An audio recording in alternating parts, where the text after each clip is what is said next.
July. Yep. Welcome to the Fresh and Fit podcast. Mine is Fresh and Fit. We have officially kidnapped them. We tied them up. They're somewhere in the basement of this hotel room. Chris, play the motherfucking intro. Hey.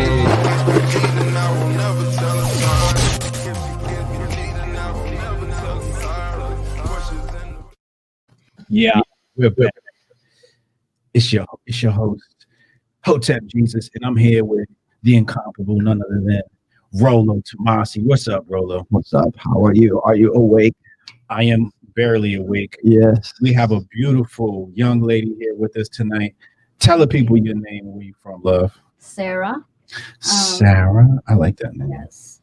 I am from Jersey, You from Jersey? What part of Jersey? Here we go. Atlantic City. I said, I'll be okay. back. Yeah, Jersey in the building, baby. That's where I'm from. Really? Yeah, Mhm. Central Jersey. What year were you born? 1980. 1989. 89? Mhm. Yeah. Really? Okay, you still an 80s baby. 80s baby's in the house. Ow. Press 1 in the chat if you loving Sarah here and her energy with us. Press 1 in the chat if you loving the vibe tonight. We got a couple of questions tonight. Sarah has some questions for the great Rolo Tomasi. Fresh texted me some questions, but we're gonna just break the ice and let Sarah jump in here and ask some of her questions and let her get comfortable. We up in told this you we weren't bitch. going to put you on the spot, too. This was not on me. It's okay. You not ready, baby? Yes. Are you of ready? course. Yes. Okay. I'm ready.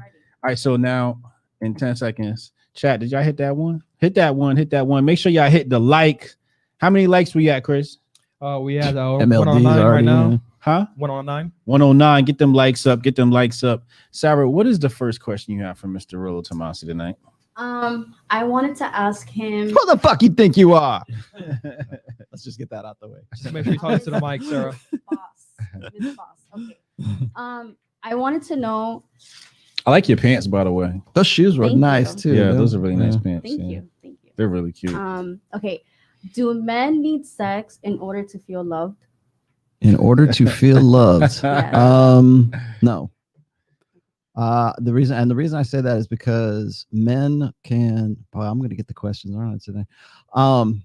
Because men can separate the act from the emotional investment in sex, and I'll give you an example as to why that's true. All you got to do is look at pornography.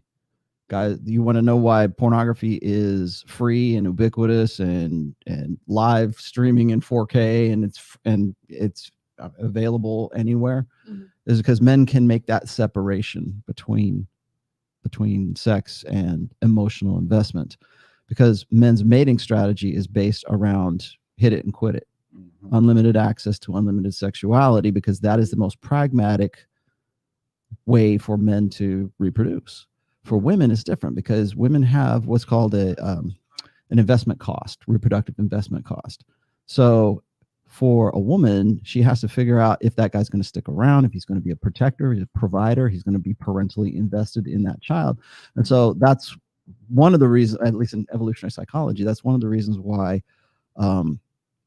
women tend to put more emotional importance on the sex act, as opposed to men who are, it's about the act, and then it's about the emotional investment that goes along with that if he's going to stick around.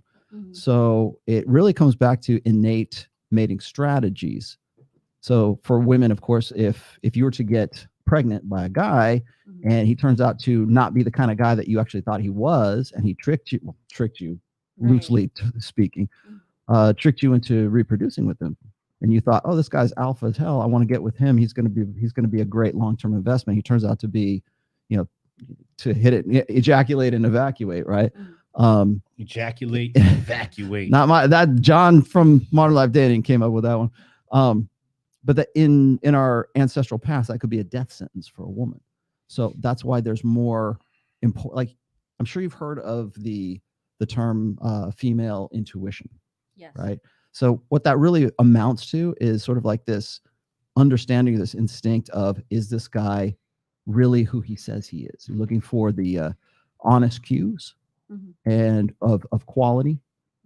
Whether or not he's got physical prowess, he's hot and you want to have sex with him, that's one thing. Another thing is, like, what else does he have going for him? For men, it's based on performance. Whereas for women, it's based on performance. For men, it's based on, is she hot and is she available? Okay. So what you're trying to say is that women don't separate the act with the feelings, but men do. Well, women put more importance into the emotional investment in pairing up with that guy. Whereas for men, it's, is she available? Is she hot? Is she available? Is she hot? And then once you get past that, I'm not saying that men don't invest emotionally, they do, but it's post sex act. It's let's hit it and see if I want to stick with it kind of thing. Hello, Sarah. Hello, Sarah. Sarah. I'm sorry. I wanted to participate in the conversation, but I just can't get over something. You know what that is? I don't know. I love your nails. Thank you. Who does your lashes? Let me see your nails. My friend. They're- My they're- friend does the- my lashes for the me. whites is just a nice, classy touch. Thank You you. look like you have beautiful small hands. Thank you. You have this very feminine fit vibe to you. Sometimes I'm around you. women and they don't have a feminine vibe. It seems like you have a feminine vibe. What part of the world are you from? You're not American. You Dominican. Dominican. Yes. Dominican, Yes, I'm mommy. Dominican. Okay. Yeah. I Do you know how like to that. cook? Do you know how to cook? Yes, Are I you good do. at cooking? Yes, I cook everything. I cook steak. I bake a lot of food. I know how to bake ribs. Mhm. I know how to cook chicken. Con pollo. Everything. Like Pollo. you throw me like a recipe and I'll make it for you. Arroz con pollo. My mom always cooks. I was going way to ask better you, than did your mom teach you how to cook? Yes, but she cooks way better than me. Like I can compete with her and she's always gonna make everything way better than me. Like the rice, everything. The beans. I don't know what she puts in the beans, but it's awesome. The women down there are well trained. Yeah. Very, very well. Well, they pass trained. on skills. They've passed on this wonderful feminine energy of, I would say, motherliness. Oh boy. Right? Don't say that. Well, that's what it is. It's, when you think of women, I think of sustenance. Who provides life to the household. Right. When kids think of food, they don't think of dad. When they think of toys, they're like, Dad, can you buy me this toy? When they think of sustenance, where you get the life from, where they get, they hurt themselves. Mommy's got to kiss it better, right? Right. So I always say, American women don't make good mothers because they don't have this motherly instinct, whereas some of like the nurturing aspect. Yeah. They run away from the kitchen. I get that a lot. That I give off this vibe. I'm like nurturing. I'm like, okay. How many kids you got? I don't have kids. You don't got no kids? I don't have kids. Oh wow! After the night, we're gonna change that. No, It's like, don't even nah, say it's like, that. nah, it's like, nah. Don't even say She said, "Don't even jinx me." No, please. Do you What's remember? the- Do you remember last night when we had the other girls that was in here, and I said, "What value added do you bring Yeah, to think?" she's got a lot of That's value value added. added. I do, but unfortunately, things happen. What you mean? Unfortunately, things haven't worked out for you in the dating field. Is what you're saying? Right. Like, okay, I just got out of a 14-year Woo! relationship. You got out of Oh, a wow. sentence. Okay. Yeah. Mm. A sentence, When did you yeah. meet him? How old were you when you met him? I was 17. Okay, so it's like straight out of high school. 16. Ooh, Yeah. yeah, one And of I'm those. 31 right now. Okay. Ooh. Yeah. So Wow. you basically Was he Dominican? gave up your No. 20s for this guy. Black, No, white, he's Colombian. Colombian, Mhm. Colombiano. Okay. So you gave up your 20s for this guy. Yeah. Oh, Yeah. man. We were together and we were going to get married. He gave me the ring. And what happened? He didn't want to get married. He didn't changed his want- mind. He changed his mind. Was he 17 too? Was he the same age as you? He's 30. Okay. And So I'm he was a year 31. younger. Yeah. Mm. Well, he just, didn't want to get married. We, Were you heartbroken Never like had- that? of course, I was. Yeah, he's broken up. Damn. Yeah, but I stayed When was this? Like a week ago? 3 months ago. 3 months ago. Hmm. So you coming into 2021 with fresh energy though, Yes. right? It's yes, like, and I'm 31. well, 30 is the new 20. Yes, it is. So your vibes are beautiful. You're beautiful. Thanks. Chat. Press 1 in the chat if it's fuck her ex and we on new energy in 2021. We ain't think about him. What are the questions that you have for Mr. Rhodes Tommaso? You said you had a couple of questions. Is there anything else you want to get answered? Maybe even in regards to some advice on how to not end up in that type of relationship again? Well, I know that is I have to look for the red flags. Okay. What are the red certain- flags? Like the current problem of where the guy is. Like, is he serious? Well, it starts with me first. Is that why you asked me about the sex? Is a separating sex from did he cheat on you? Yeah, he did. That's where it comes from. Okay. Now Yeah, now I know where we're at. But he had like an affair. It was like a he had a whole nother relationship. Like yeah. Oh. Yeah. But he was like basically lying. How long did that go on? 4 months. 5 months. I hate to dig, but 4 months? 4 months, 5 months. Yeah. Yeah. So how'd you catch him? I showed up in the house and I just walked in. In whose house? Her house? In where we used to live. I lived with him. He brought the girl to your crib? Yes, he did. No way. Were you out of town or something? Fellas, You didn't think you were coming back? Or was he just not careful? Or did he? Do you think he wanted to get caught? No, I just think that he Where has were like a you? problem. I don't know if he was trying to fill like a void or something. I don't know. I don't know if he got bored. I don't know. Well, where were you at the time? Were you at work and he thought you wouldn't come home at that time? I was in my house. I was in my place. When I left, I moved. Okay. I left the house not because of what he was doing. Okay, y'all had a separation. I left because we were fighting too much. Okay. There was a lot of disrespect going on. So I got my stuff and I left. Okay. And then 1 week later, I moved out and I found my own place. Okay. Like I moved out right away. Okay. So I didn't know that this was going on until I left. Was y'all still smashing? Yes. Okay. You out of the house, y'all still smashing. Yes. You're still officially together. You just wanted to create some space.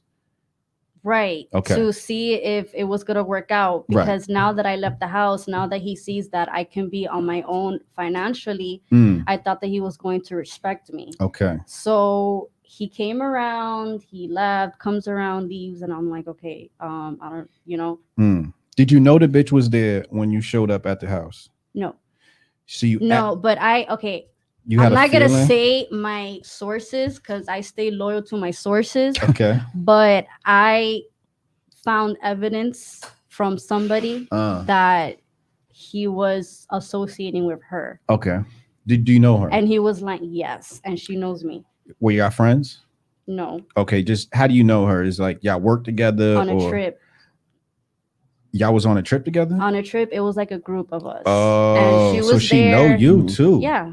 She knew me. Oh, so she was stepping on toes a little bit here. Yeah, and she was trying to hook up with me, and I denied her the whole time. She was trying to hook up with you? Yes. And this story then went to a whole nother level now. Yes. So you like girls too? No, I don't. Oh, okay. But she does. Yeah. And she was upset you didn't want to. I didn't want to do it. Why didn't you want to do it? Because you're not into girls. No, I don't share my partner. Oh, she want both of y'all. I'm assuming she was after me, and then I'm assuming that she wanted to join or something because she had a threesome there with somebody else. Sorry that I'm saying this out. So wow. So she wanted to get with you. She might have done some of this to get back at the fact that you would hook up with her. She's like, oh right, yeah, bitch, of course. You know what? Right. That was an evil thing that she did. Wow, that's crazy. Too bad. So then you walked in the house, you caught them, I guess, in bed together. Or... No, I was trying to open the door. He didn't open the door. I parked my car against the fence. Yeah. I climbed on top of my car. I jumped over the fence. I went through the back sliding door. It was locked, and I pushed it with all of my force, and it opened. And I went in the house, and he was at the front door with the girl. Dirty dog. Yeah, it was like Mission Impossible. Mission Impossible. Yeah, it was crazy. It was crazy because I stood there. I didn't fight with the girl, nothing. I just looked at her like, okay. So what went wrong here, Rolo? I think he was bored of me. Well, yeah. He was bored. You went through your 20s, right? I mean, right. I was talking with Myron before how women go through different phases of maturity. She went straight from high school to 31. He wanted somebody younger who's not asking him for marriage, who's not asking him for what I'm asking for.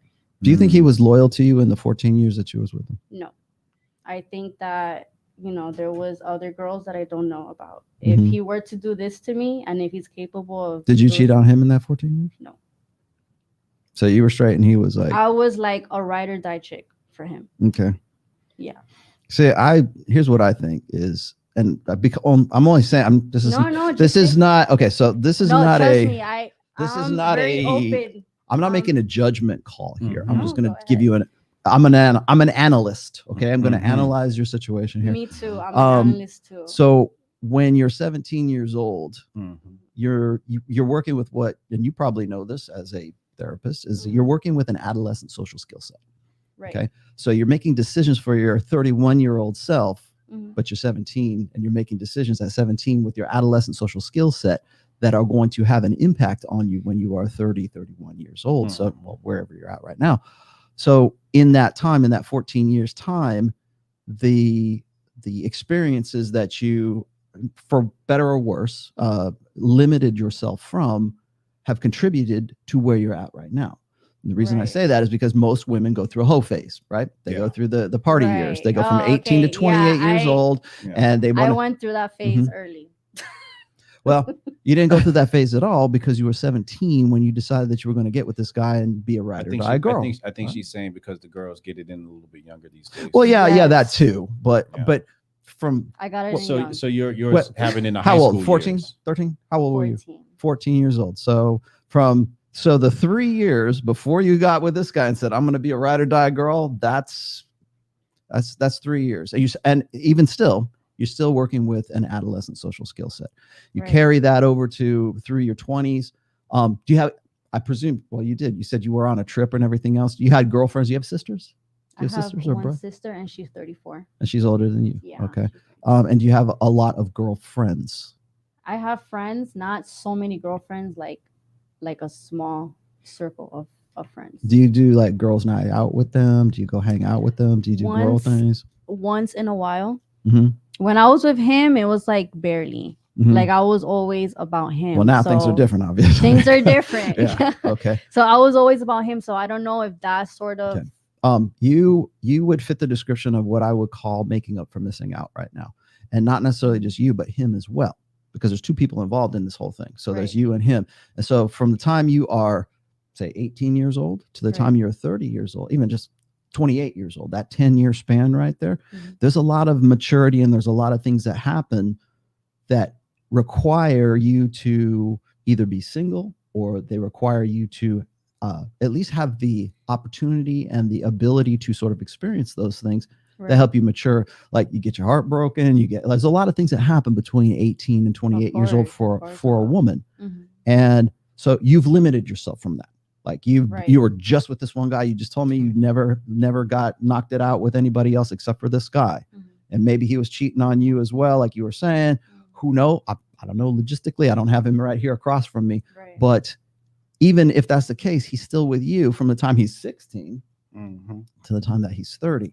He's still working with an adolescent social skill set and probably feels like I missed out on my 20s. I could have been knocking it out had I not made the decisions that I made back when I was 16, 17 years old. Because when you're 16, when you're 17, and I cover this in the second book more than anything, at that time between like say 17 and about 19 or 20, that's when guys are really, really idealistic. They're like, I'll do anything for you, baby. I promise. They're gonna, boy, here's my promise ring. And I'm never going to be like my dad because he screwed over my mom and I'm going to be the better man kind of thing. And, and I'm not saying that that's what happened, but I'm saying they're very, very idealistic and they don't realize that that idealism that in sometimes makes those guys make bad decisions based on that adolescent social skill set have repercussions when you're 30, when you're 31 years old. So what I'm seeing here is I'm seeing a couple who got together very, very early and the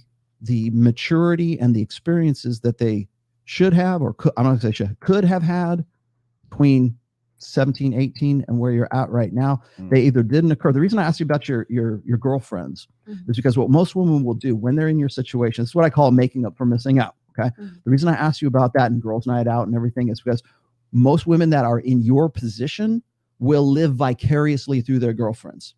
They'll say, well, what did he do? Did he cheat on you? And they're very much into like The Bachelor and The Bachelorette and that kind of stuff, because it's very indignation generating. It's very emotional, because you're not getting that because you've been with the same guy since you were 17 years old. Right. And so most women in that go through their 20s, or they have babies early, or they get married very early, they tend to live vicariously through their girlfriends, through their sisters, through their, third party vicarious thing, so that they can feel like they're living that, their 20s, but they're not really doing that because, again, they've made that commitment before they got to them. So what's your plan for 2021? Are you going to leave men alone and have sort of a hiatus? What's your plan now? What's my plan now? How are you going to make up for missing out? Yeah. I'm going to be aligned with myself. Okay, what does that mean? Like more aligned with myself. Like Okay, just take life for what it is. Just accept that this happened, and I move forward. I don't know. I can sit here and say that I do want to get married, and I won't get married till like 33, 35. Who knows? I might meet the one next week. Who knows if I, meet him like in 6 months? Whatever happens in that moment, I'm just gonna go with the flow. Did you think that when you were 17 and you got with this guy, he was the one? Yeah. Clearly you did for 14 years. Yeah. But I wanted to get married when I was 25, 26. I was like asking for the ring, and then he's like, I don't know, like I just felt like I just got out of high school, and I'm like, okay. And then I just waited. I waited, whatever. Like I was in love, I guess. And then when I turned 27, 28, that's when I went through like a different phase. Wow, like 20. change. You don't say 27 or 28. I went through a phase like, okay, I guess I'm a woman now. I'm not like a little girl, so I started like maturing. My needs changed a little bit. Priorities shifted. Yes. Yes. We got a super chat here from How to Fight, $4.99 super chat. He said, now that you're single, the type of man you want, do you know what he's looking for? Also, would you be willing to share that man in a future? Oh my God. So I think it's 2-part question there. One of them is, do you know what the man that is going to enter your life wants? Let's start with that. And then would you share a man? Like, what do you mean? Like, if Do you I know know what what he wants? Well, right now you're in another phase of your life. Yeah. 31 now. Responsibility. Right? That's what he's looking for in you? That's what you're looking for in him. No, what do you think he's looking for? How can you impress him now? Value added. Yeah. What I can give to him? Yeah. I know we got the cooking down. Okay, other than my pussy, there's more that I can give to him. Yes. That's the answer we're looking for. Outside of the coochie. What else do you bring to the table? What else do you bring to? Loyalty. That's important. Okay. Income. Oh, you got money. Income, yes. Where you getting money from? From my job. I have a career. OnlyFans? No. What's your career? I'm a mental health intern right now. Are you? Yes. Oh, oh, you a big baller. Yes, in the medical industry. Okay. Well, mental health industry. Mental health industry, yes. right? Thank you. I stand corrected. Yeah. Wow. Yeah. Okay, so you bringing money to the table, a little career. You don't think that's like threatening to some guys? Where they like, I kind of want a little bit because they don't. I guess they don't want me to figure them out. Yeah, I mean, what if he's like a millionaire? He's like, I don't want you to work. What are you gonna do then? He's got 10 million sitting in the bank account. He about to write you a check. Have a baby by me, baby. Be a millionaire. Write you a check for $1 million. You sit down. Make you a woman of leisure. Yeah. I would still work. He told you can't work. Okay, and then what if something happens and then he just leaves me? Then you're gonna be asked out. Well, you got your career, right? You got that $1 million in the bank. He wrote you a check. That $1 million, you know what I mean? It's sitting in your account. You're gonna have to manage that. No, I think I would still work. You would still work. Some of these men not gonna tolerate that. Oh well, you take it or you leave work. it. You have everything paid for. Yeah, everything's paid for, and I keep my money. But you would keep working? I would keep working. Would you keep your money separate from him? No, I mean, I would keep working because it's a passion that I like doing. I see what you're saying. It's a desire that I like doing. Yeah. I That's felt, a better answer. Yeah. I think that's a better answer. Yeah. Yes, I'm So it's gonna not leave really- my feelings aside and just think rational right now. So it's not really work. It's more like a service like- to like- humanity. Like it was a calling for me to do this. Right. job, Mhm. For me to serve other people. Right. Talking You know, to the it mic. was a Talking to the mic. Oh, I'm sorry. Yeah. It was a calling for me to serve other people. Right. And it's mainly from my dad's addiction, like inspired me to Okay. work in this field, I guess. Like not only give my own story to others, but to help other people like navigate their life and how to make better choices for That's themselves. And I've been through a lot. I've been through hell, and it only made me like a stronger person. Right. That's beautiful, Sarah. Thank you. You have a nice heart. Thank you. Yeah. I like you. We can be friends. Yeah, I feel. What was your the other part of that energy. question? Wasn't there another one? Oh yeah, the other. What's your sun sign? Libra? Here we go. I Oh, my Libra. Why?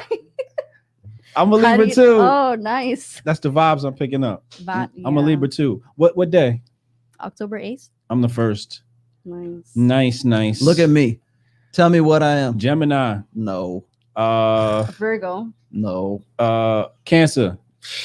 Thank God. See, this is why I say all this is bullshit. Not a serious guess. Maybe Aquarius or Sag. Keep going. You got to go all the way Capricorn? around the 12. Isn't there 12? Capricorn. No. Cancer? Taurus. No. My daughter's a Taurus. Virgo. Aries. Aries. Really? Aries. I should have known. Really? I 'Cause shoulda they're- known. They're Shoulda normally known. like Uh-huh. explosive. Yeah. Explosive. Yeah, there's Yeah. some that Rollo are. is- Well, let's see where I we met go. one that Let's was see where we pretty go with this. explosive. I met one that was pretty psycho. I was like, oh, okay. Cut See, off. Libra women, that's a lot for a man to handle. Why? Well, Why? you're so I mean, as Libras, we're just like naturally balanced, and Yes. we True. know how to analyze situations and all that stuff, and we can be leaders sometimes, and sometimes men have problems with the leadership aspect of women. and Yes, I like to be in control such. sometimes. See, That's that independence that I said before with what Jen Lee. yeah. I think it's more like, for me, it's more fear. Is it? Yeah. Fear of what? Being Ass out and not having any money and being like not having any security, not having any fallback, not having any. security. Yeah. Safety. Is a Imagine big- that at 31. Really? Safety is a big thing for me. But no, I like to be the one who leads See, for several Told you. reasons. I don't know. It's just that's in how my Libras personality. is, man. We gotta have control because we don't trust other people to have control. We're looking at That's situations. exactly what it is. And we like, no, you can't handle this. Just pass that over here. Let us handle this because I can't trust you to handle this situation. Mhm. What was the other part of that question? Because he had a very good question. It was, what does the man want that you can provide? I think we did a good job. Value added. Yeah, the value added. Mhm. I think she did a great job answering that. Did you just pass it? I can't go up anymore. Let me see. Let me Oh, you check can't and go no see. more. Write And, them down. Write do- them down. Do you guys want phone calls? Well, we got questions. I got questions here from Fresh. Okay, perfect. Mm-hmm. And also, would you be willing to share a man in the future? That's what it that was. was what That's it what it was. was. Yeah. Would you be willing to share a man? What do you mean share? Meaning, let's say I was a mega billionaire, right? Mhm. And I had a wife, and then I said, I want you to be my second wife. I want you to be Swingers, like no, not swingers swingers. No, You're still invested. no. Okay. You are my wife mm, in equal status as my first wife. mhm. Like I take care of her, and she's got a baby. She's a millionaire because I'm a billionaire, and I'm gonna make you a millionaire, Mhm. and you're gonna have my baby, and you guys will live in two separate households. But I don't know you'll if be you my know wife this, too. but Hotep is a sheik. Yeah, yeah. What's that mean? I have a harem of wives. Oh, okay. Yes. So how do you handle that? I'm lying. That's for First of all. I was like, whoa, you got a Super chat. lot on your plate right now. I'm just speaking from wishful thinking here. Rinaldi said this is the weirdest porn video I've watched. Relax. Put your stuff back in your pants, bro. But nah, you wouldn't share a high value man? No, Why? because no. Because you believe you don't have to? Baby, let me tell you something. In the future, women are gonna love to share a man. Because otherwise you're gonna be stuck. Could you date a simp? What's a simp? You want to handle that? Boy. Let me ask you this before we get into simp though. All right. Okay. So what do you define as like a high value man? Does he have to make more money than you? Does he have to make, is it okay if he makes less, but he looks good? Like, what is it like? What criteria wise because obviously what you had as criteria at 17 is not what you have at 31. Right. Yeah. Right. So so you're free. You're going to go play this field right now. Right. Are you looking for stuff like, are you going to be short term? Or are you just going to like, play the field for a while and then look for a guy? Or are you going to be looking for long term, like right now? I'm going to play the field. Okay. For What does that mean? a little bit. Friends with benefits is what that means. Is that yeah. It's gonna Yes, be friends with that's benefits. exactly what it Okay. means. All right. No, Continue. I don't I'm want to sorry. be attached right now. Okay. Hell Continue. no. All right. When No. do you expect that you will want to be attached?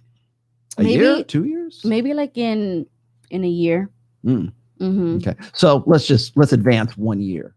When you get there and you say, okay, I've had my fun. Mm. No more fun for you. I can say that now, but then maybe, like I said, in like 6 months, I can probably meet the one. Who Mhm. knows? I would probably know then. we'll get to the one here in a minute. What does the one look like? What in your fantasy world, if you could build the perfect guy, what does that guy look like at 32 years old now? What's the first thing on the list? Put it that way. What's the number one thing you want out of the guy? And let's just say like there's four. What are the top 4 things you want that guy to have?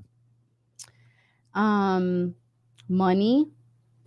That's Money. is that at the top? Let's That's at the go. top of the You list. got to Yes, hit the Don Juan because- DeMarco button on that Yes. one.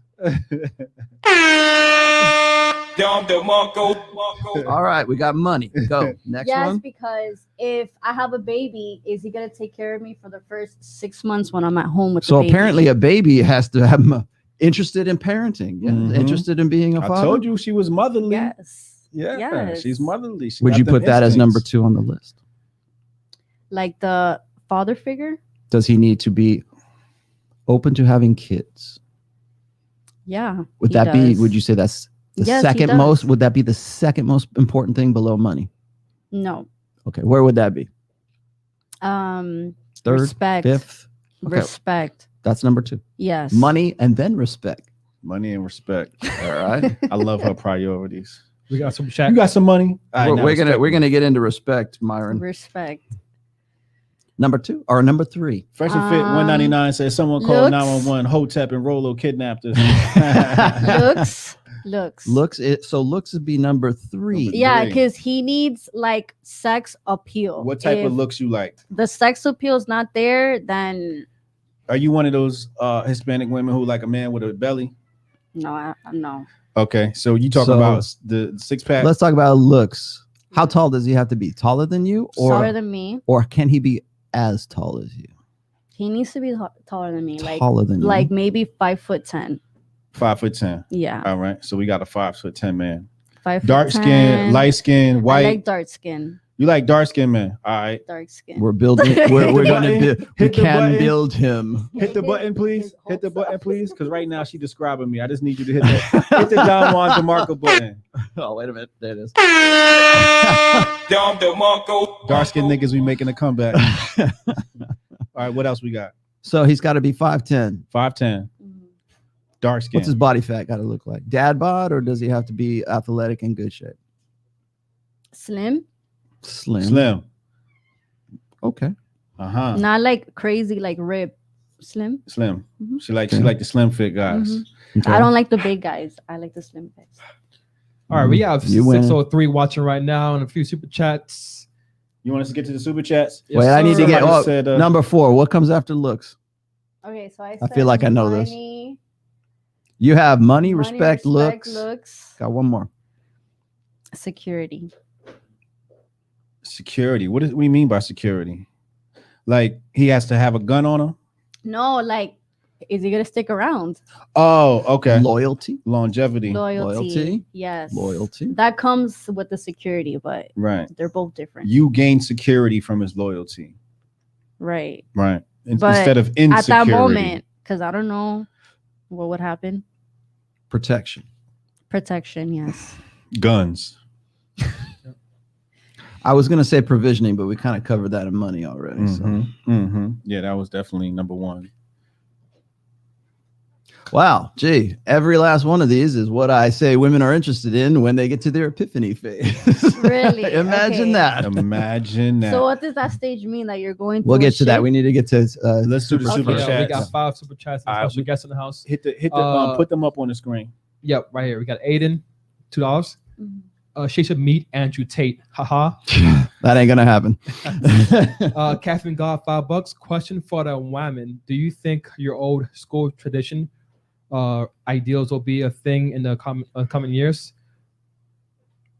Old school tradition, Yeah. romantic ideas. Romantic ideals. I agree. I think, but I would have to probably find somebody a little bit older than me. Ah, yeah. Well, I knew that was coming. Yeah. Well, because a somebody given. my age, No bueno. I'm not gonna have that. Yeah. Mm. Yeah, because their minds are like at 25. Yeah. Unless if it's like somebody like super rare. Yeah. I'm 40. I have the mind of a 30-year-old. Mm. We have Bro Truth, $2. Rolo and Tep skipping on those sound effects. We got Donovan Sharp in the house. Oh, no. Uh-oh, Donovan. Oh, no. What's up, Who Donovan? is $4.99. Epic. Donovan, you got a Don DeMarco That's from one Rolo of our Tomasi. homies, one of our show homies. We got Matthias Horta, $5. A porn video where an Arab guy tried to get a fourth wife with a star sign game. But the rock star watches in the corner. God knows what. Oh my god. No. No. It's more like a therapy session. You should ask Yeah. Sterling if he could sell that to This someone. is a therapy session, guys. Then we Would you have relax, please. one final one came in just now. Let me load it up. Oh, There we go. Jamed, $10. The unspoken truth women never get is that the man they dream of has already saw them and kept on walking towards other women they really wanted. How will she screw a hotter younger girl? How will she? I guess they're trying to say outscrew- like oh, competing okay. with somebody younger and hotter. That's is what he's trying to so say. he's getting. How would you would you try to compete? Are you no? She's a Libra. I don't think y'all understand. Like we already think we the shit. We like if you Why would gotta I compete. compete? I mean, I am really good looking, so why am I, hit the Don Juan DeMarco button, please. if he chooses somebody else, it's not my problem. See that? That's how we move. Real talk. It's not my problem. Yeah, that ain't the one. Next. Yeah, you are a very good looking lady. You Thank you. are. You know the body is. Those shoes. Yeah. Thank you. I just got those last week. Did you? Yes, I just got those. Dope. Fashion Nova. Fashion Nova. Yes. Fashion Oh, so they Nova. came from China. Yeah. Yeah. Fuck it. Do you got a contract with them? No. Oh, okay. You just copped them. Yeah. Just got Dope. They got some good, nice stuff. I hear the ladies like. Mm-hmm. Yeah. You dress very Awesome. nice. You dress very nice. Thank you. I like your style. And the hair is very beautiful. The long hair. Thank you. Can we talk about the hair? the hair part. Because you know how like they say Mhm. the unavailable woman cuts her hair or something like that. Because she doesn't want to be disturbed. Oh. More, that's the Karen look, right? I mean, it's Yeah, the Karen the Karen look, right? look, The yeah. bob, Right. bob look. And And she got usually the that younger happens. girl. Usually that happens after, like, right. Her, if I see her on the street, that's sexual availability, is what that is right Right. there. You bob that hair, and it's I don't care what men think. Yeah. I don't care what they think because this is how I'm gonna be. Yeah. Right. And it's usually after women have secured something that have in some way consolidated on long-term security. That's why you get Karen. Yeah. That's why. And I know it's a meme and I know it's people laugh at the Karen thing, but it's true because it's an archetype because women want that security. They want to find a consolidated long-term security so that they just say, you know what, I got babies. Fuck it, I'll get fat. Yeah. I'm gonna. Oh no, I would who I'm never gonna be. let myself go. Mhm. Never. Yeah, Hispanic No. women are very like. Well, there's Particular a about there's that. a, No, I would never let myself go. it's a feminine idea. No. Mm. Mm-mm, And I wouldn't. I know you're fertile. You want to know how? Oh my god. How is she How? fertile? How am I fertile? Is she ovulating or is she just fertile? Am I pregnant? You're not pregnant. No. Okay, good. No, you're not. No, but you're ready to be pregnant. Oh, my You're God. ready, especially right now in this moment. But it's your choice in your Oh, my earrings. God. Your Yep, choice hoop in earrings. Those The bigger big the hoop earrings. Mhm. You're basically saying, look, It's called knock sexual. me That up. I'm ready. It's called Yeah. sexual ornamentation. Okay. Yeah, Yes. I mean, So how do you know that I'm fertile? because the choice in the hoop Choices. earrings, Hoop earrings. Hoop Oh, earrings. And Yeah, your fingernails too. your nails, and you My got skin? You got them childbearing hips. Oh my god. You know what I'm saying? So yeah, you definitely. I don't know if that's like- ornamentation, but okay. Yeah. No, it's not ornamentation, Mm. but I'm just saying genetically, you Yeah, are. because all the women in my family are very curvy. Yeah. My grandma from my dad's side, she was a stripper when she was. What's her Instagram?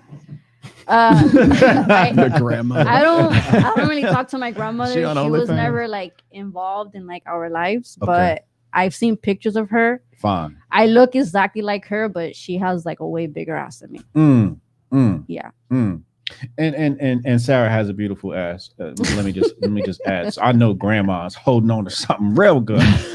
Something real good. What's that one say right there? Ezekiel Arias said, bought your book today, Roland. Can't wait to read. Thank you.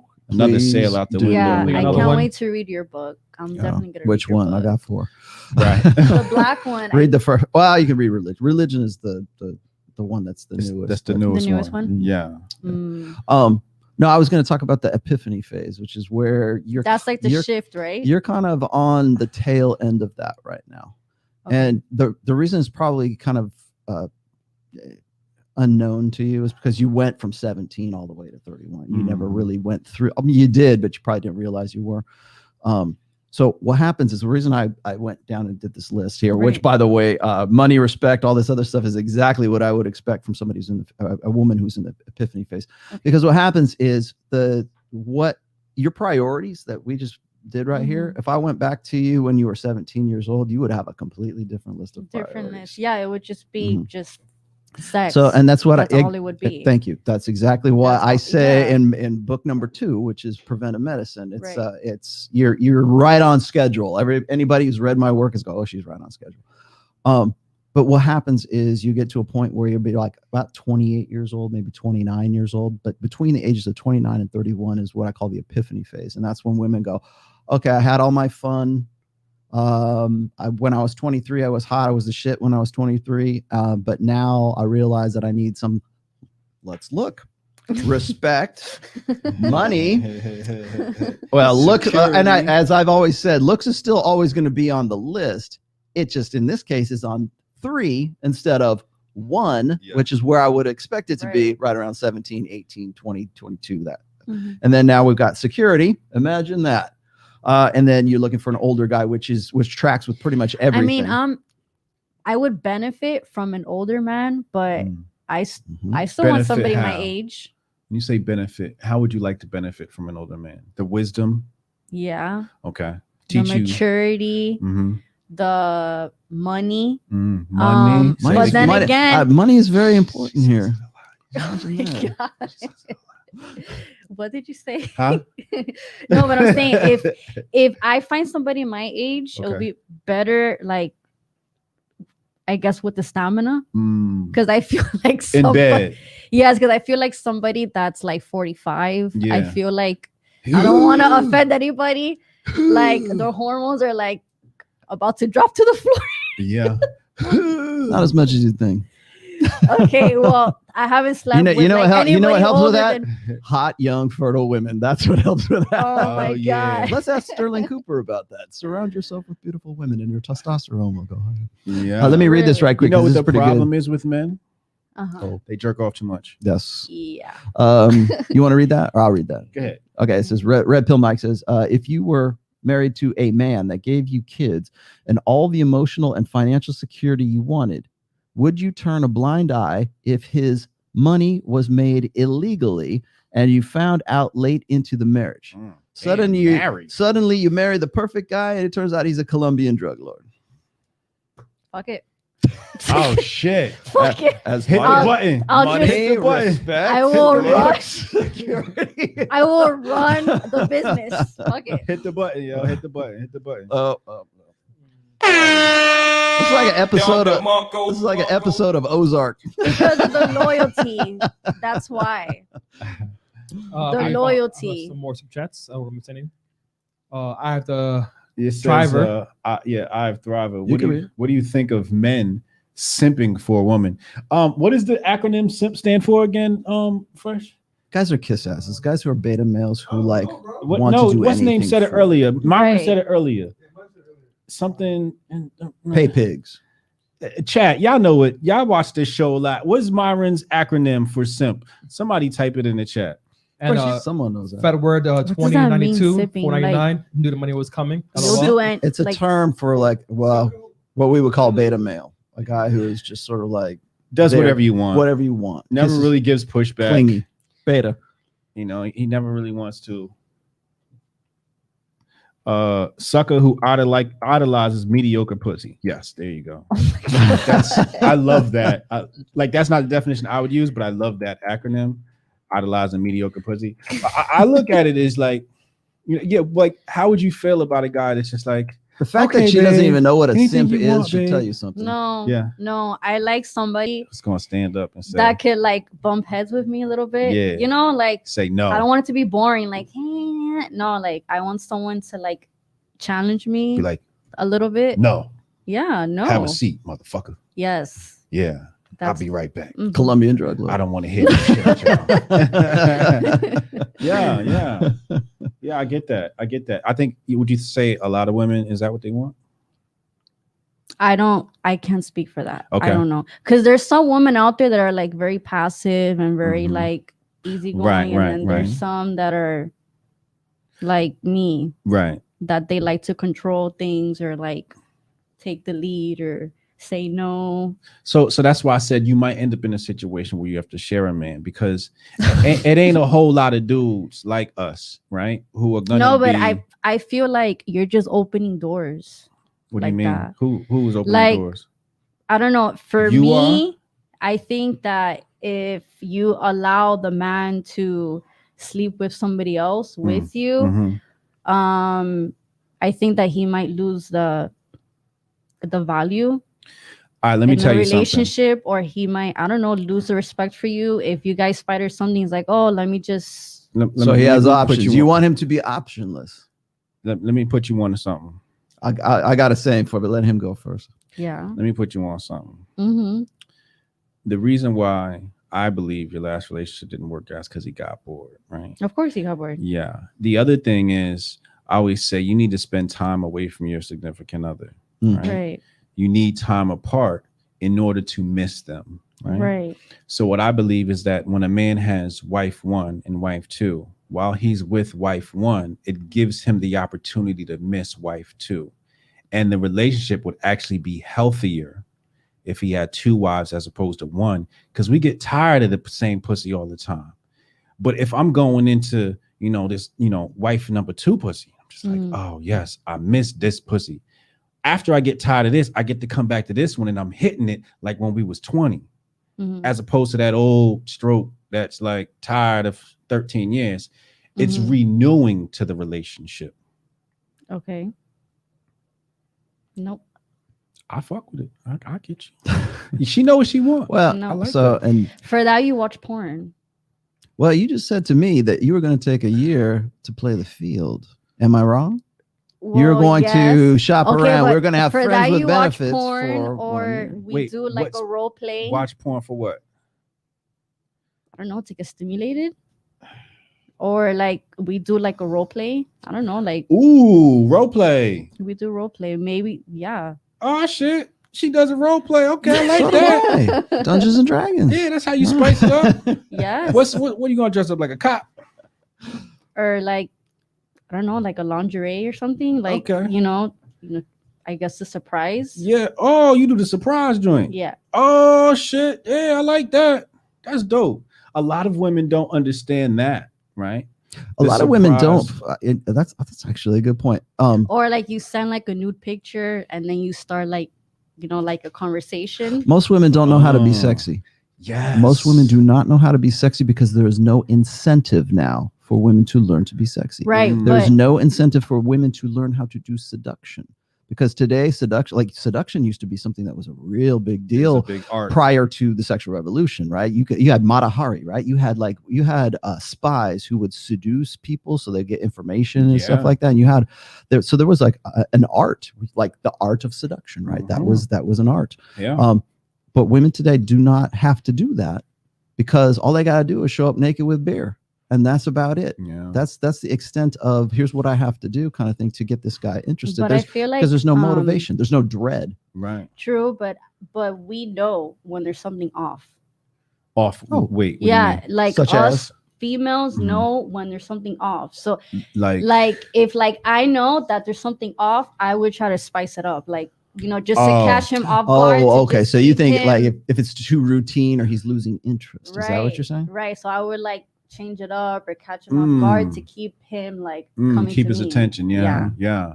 But then I would never know, like I just Well, how motivated would you be to do something like that if he wasn't making as much money as you, or he was maybe one of these things on the list isn't happening? I wouldn't. Would you feel like, well, I don't I have to wouldn't do it care. because No, not really. I'm I'm already paid. care Mhm. if he gets paid less than me. I wouldn't really. that's a care. number one reason for divorce. By He the works way, at McDonald's.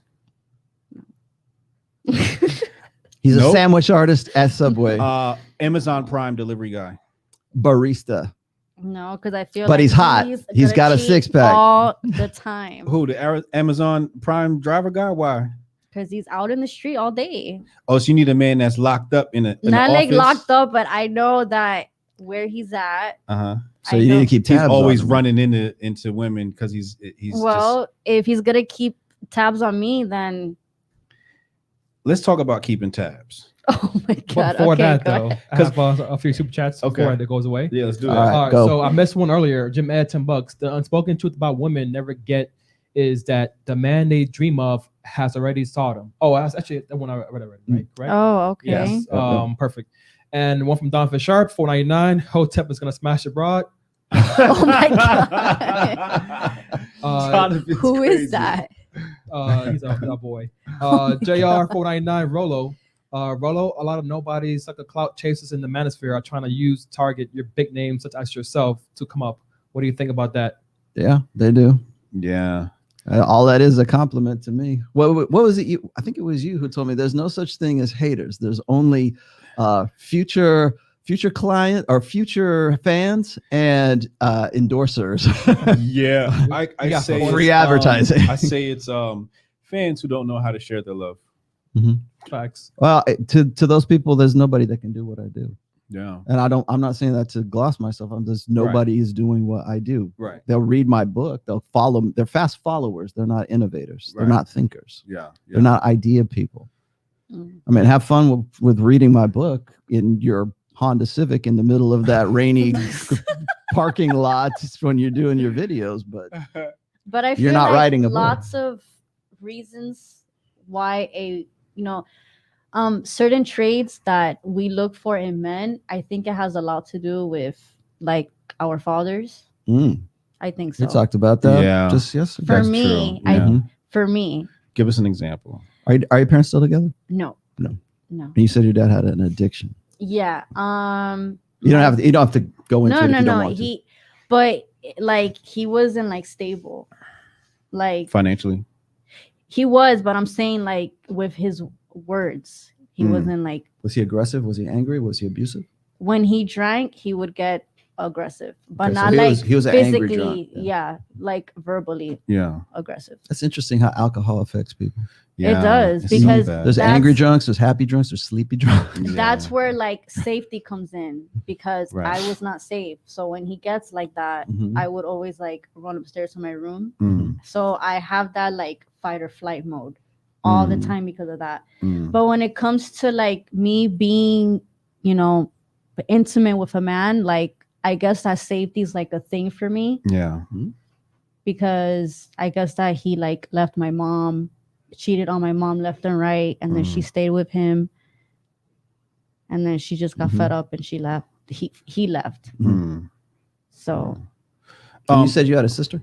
yes, You and have a she's brother? 34. Do you have any brothers? No, No. I don't have a brother. Yeah. A little bit off topic, on topic with what you said. Right. It's very important for a woman to be comfortable in order for her to come. In order for the orgasm, you have to let herself go, I would say. Yeah. To allow herself to be 100% in it. Yes. Yes. True. Yes. I think I agree with that. I agree with that up to a point. Okay. I think, and I say that because there's, and this is from personal experience as well as talking to like a million guys and a million women, is there's sort of a point where, and it kind of depends on the chemistry between the two people, but there's a point where a woman will give she'll be sexual. Maybe she doesn't get off on it, but she'll still be sexual, but she will not give herself entirely over to that experience. Mm-hmm. So that's kind of like the Why? starfish sex, right? That's kind of like the lack of it's not 100%. It's kind of like I've heard feminists actually refer to this as gray area sex. It's easier to have the sex than it is to put the guy off. You say what I'm saying? Mm. And then there's the another feminist term was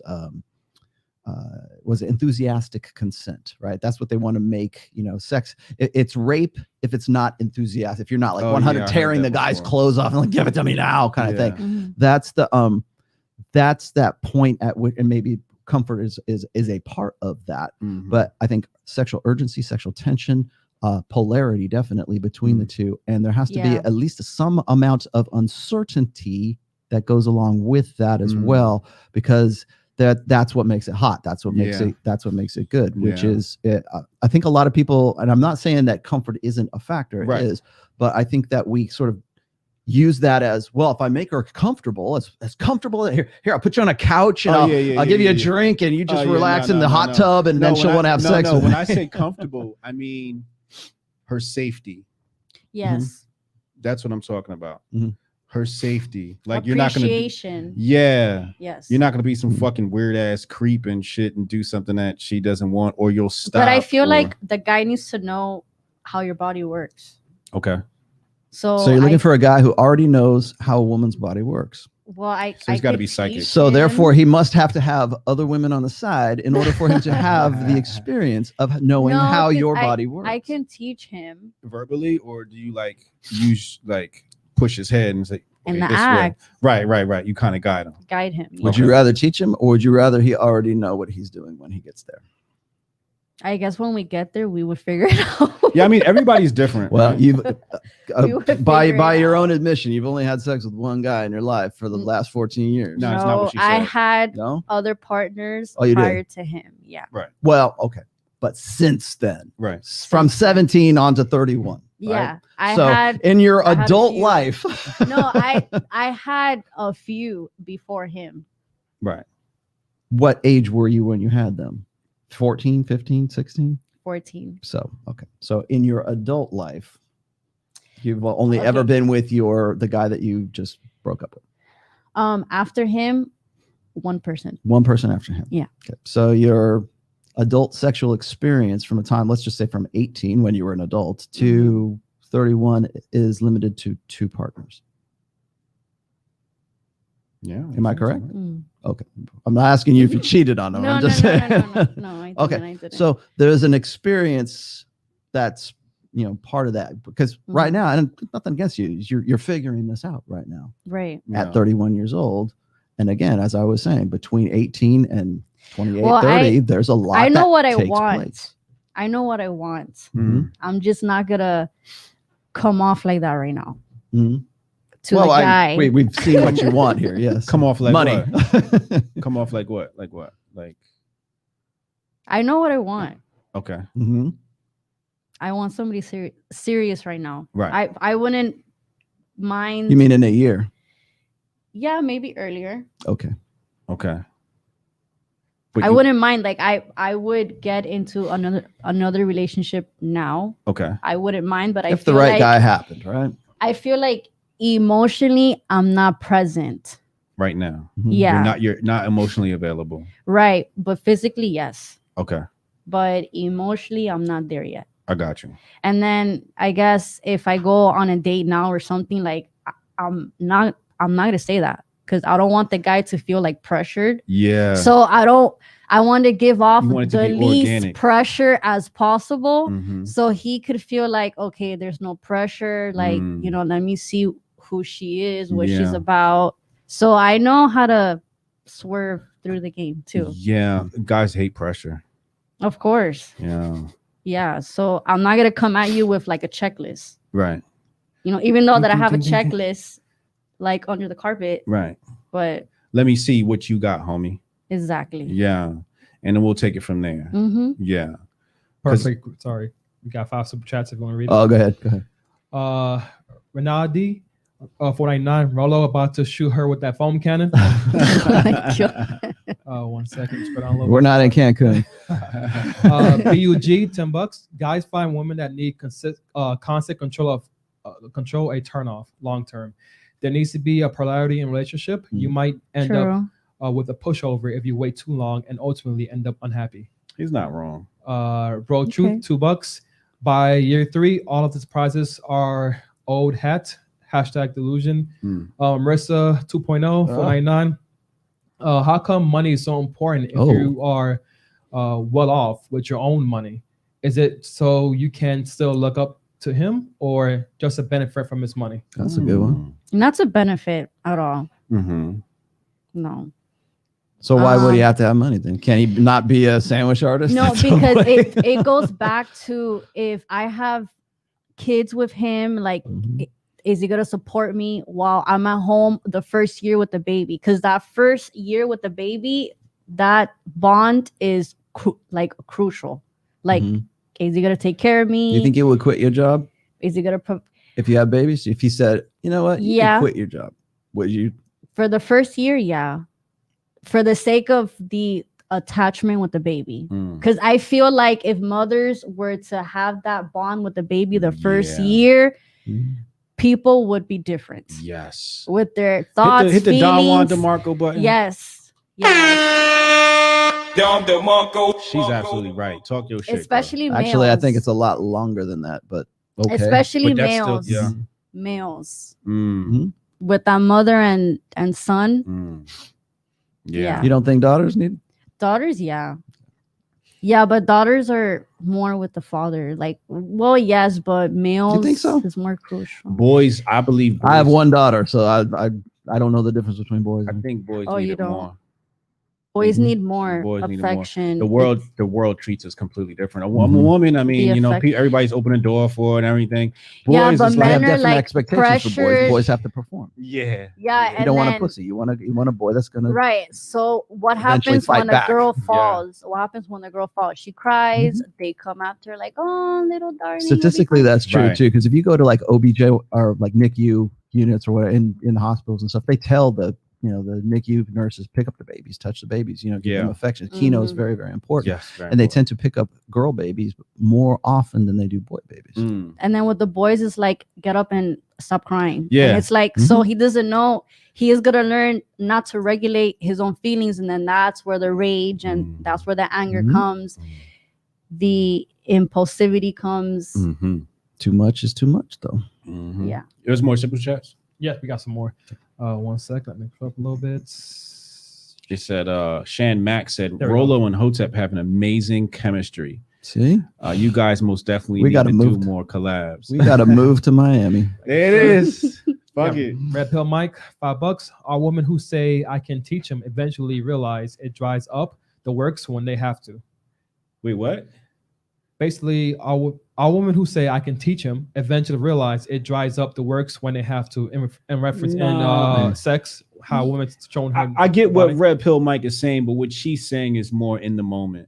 She's kind of like guiding you through the body, faster. It's, slower. I think it's there. It's- Stop. I understand what you're Go. saying. What he's getting at is this: is that if a man has to be told how to be masculine, particularly from a woman, that's not the man for her. No. I'm saying there needs to be an when expectation of you already having that experience. That's what makes it alpha male, right? Is the manifestations of the behaviors that from the experience that made him what he is. Right. So like you're saying, would you share a guy like that? Well, the only way you know that guy can handle his shit is because he's telegraphing behaviors and he's congruent with what he does as a result of his experience of knowing how to please a woman, knowing how to handle his shit, knowing how to fight, knowing how to do all the things that we would stereotypically attribute to an alpha male. All of that comes off. And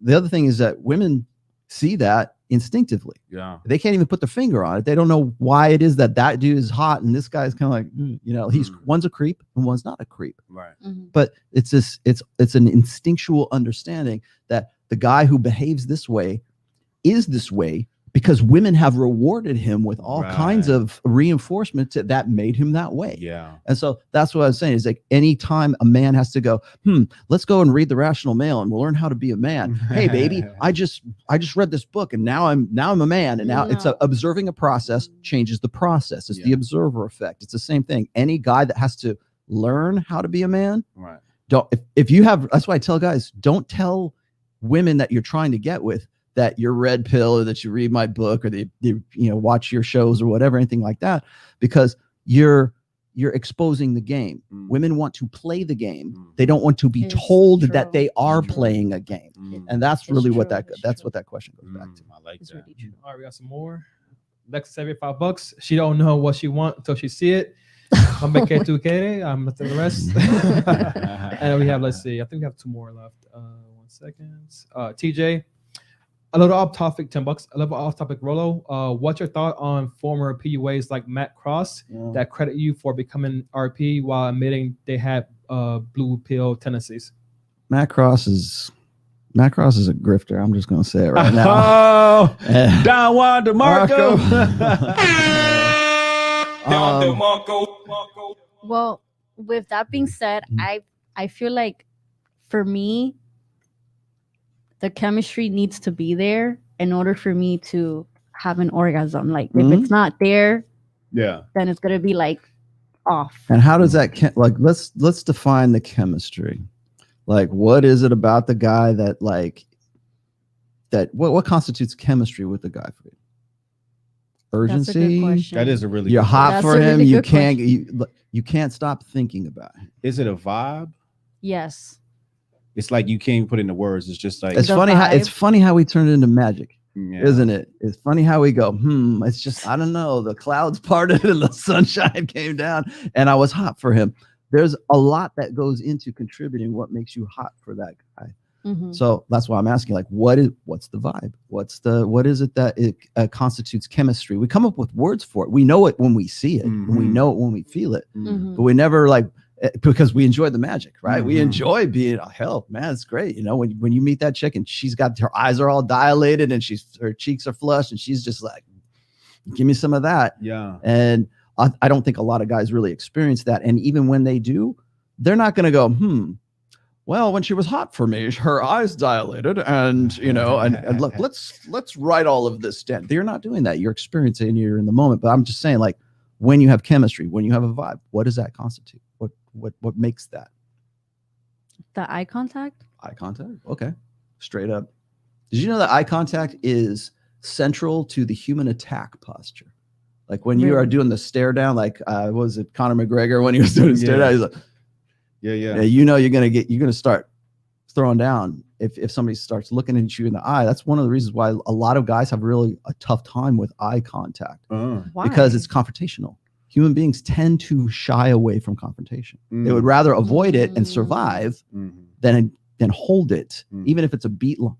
Longer, right? I guess that my case is different because I guess when I sit with the client, I always look at the client. Like that's good. Well, yeah, you're trained to do that because you want to let them know that you're paying attention to what they're doing. Right. So eye contact would be part of that. Yes. Okay.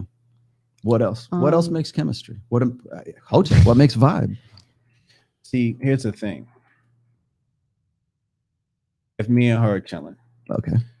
she's going to be at a certain frequency. Mhm. I'm going to be at a certain frequency. Buying temperature. Okay. Right? and as long as we're on the same frequency, there will be a vibrational connection. Mhm. If I'm like here and she's not here yet, she might come out of a whole nother frequency and go to a whole nother frequency that's never go down. Right. Mhm. And then you might feel exhausted. Right. Okay. Yeah. You just described buying temperature. What's that? You just described buying temperature. Okay. Mhm. Explain that.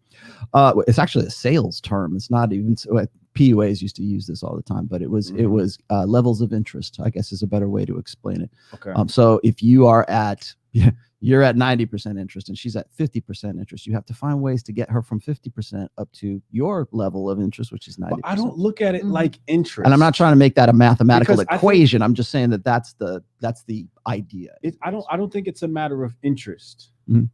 Right? Because obviously the person's interested if you're sharing the same space, right? Mhm. Mhm. I don't think it's a matter of interest.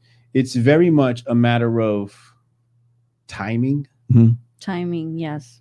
right? Like timing is very key to how things happen, Mhm. right?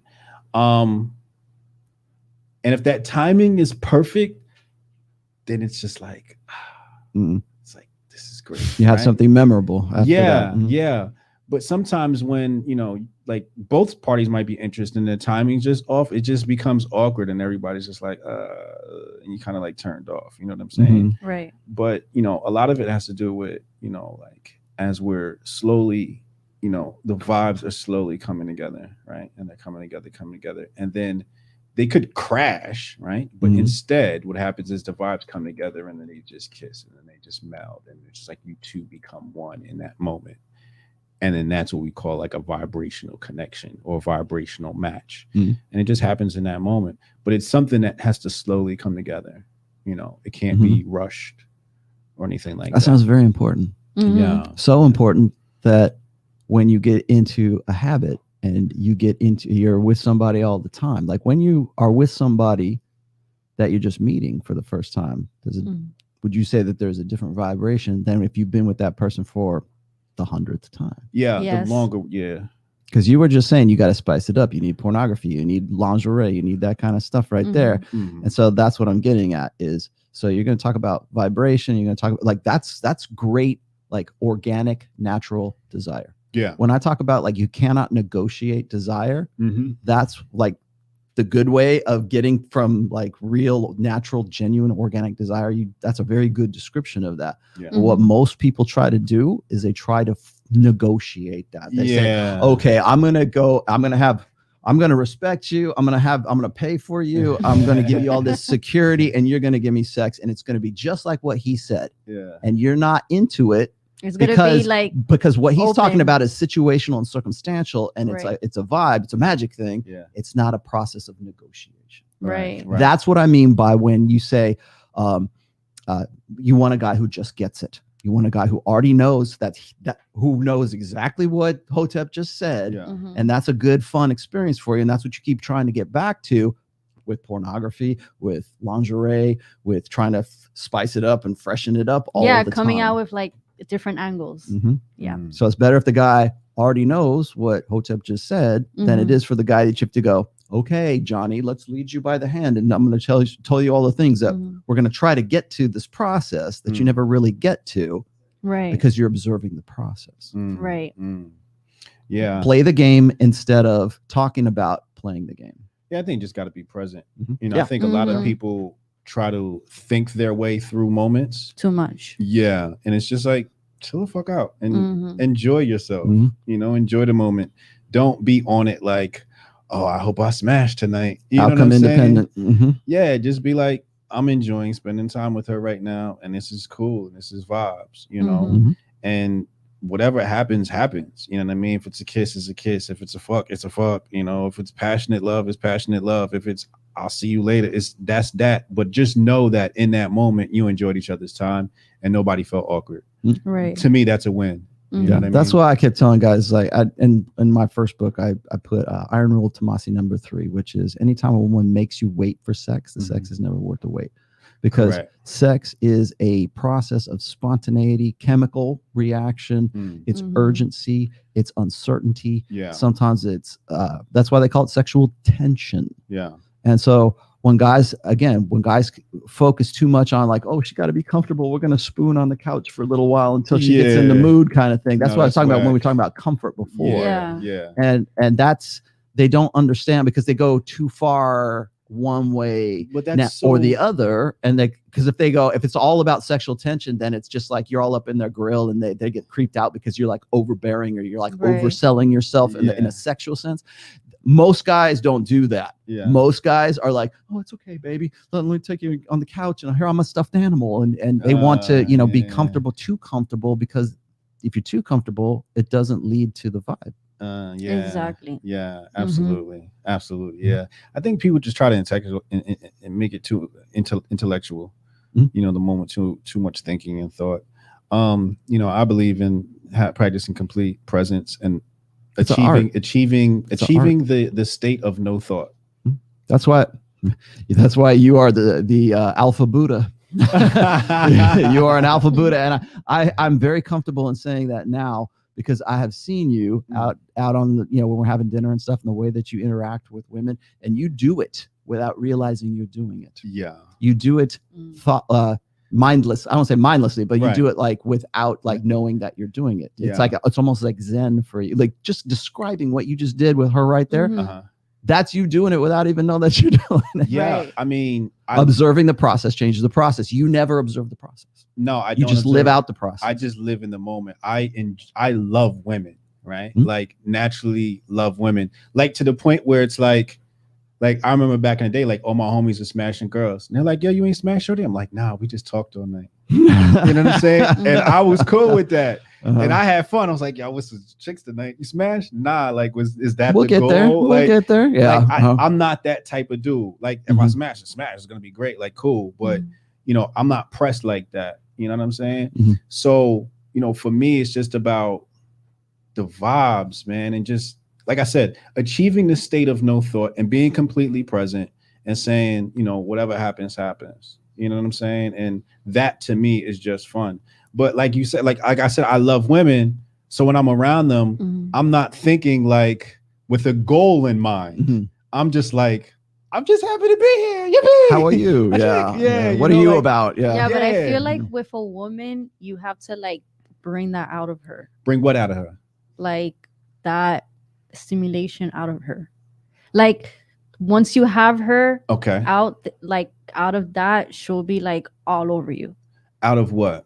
Like I guess that sexuality out of her where she's open 100%. Oh yes, sexually. Like once you have her like that, she'll be all over you. No matter what. Yeah, I had to get a restraining order against a chick once. Oh my god. That's true, huh? Yeah. Right, she was obsessive. I gave a little too much dick. Oh my god. Yeah. I had a stalker. Yeah. Well, let's go to the chat. Before we do that, I want to also point this out, and because you mentioned this, just like what we were just talking about. Yeah. When they call it pickup artistry, there's an art to it. There's a PUA is artistry, the art of seduction. It's not a science of seduction. Yeah, it's not. There's a science in that. You have to know what to look for and understand like how the machine works. Yeah.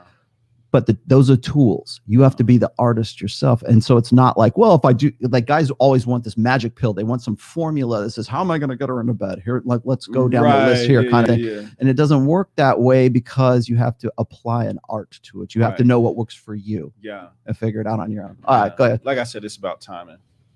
Oh, we have RFEOD 489.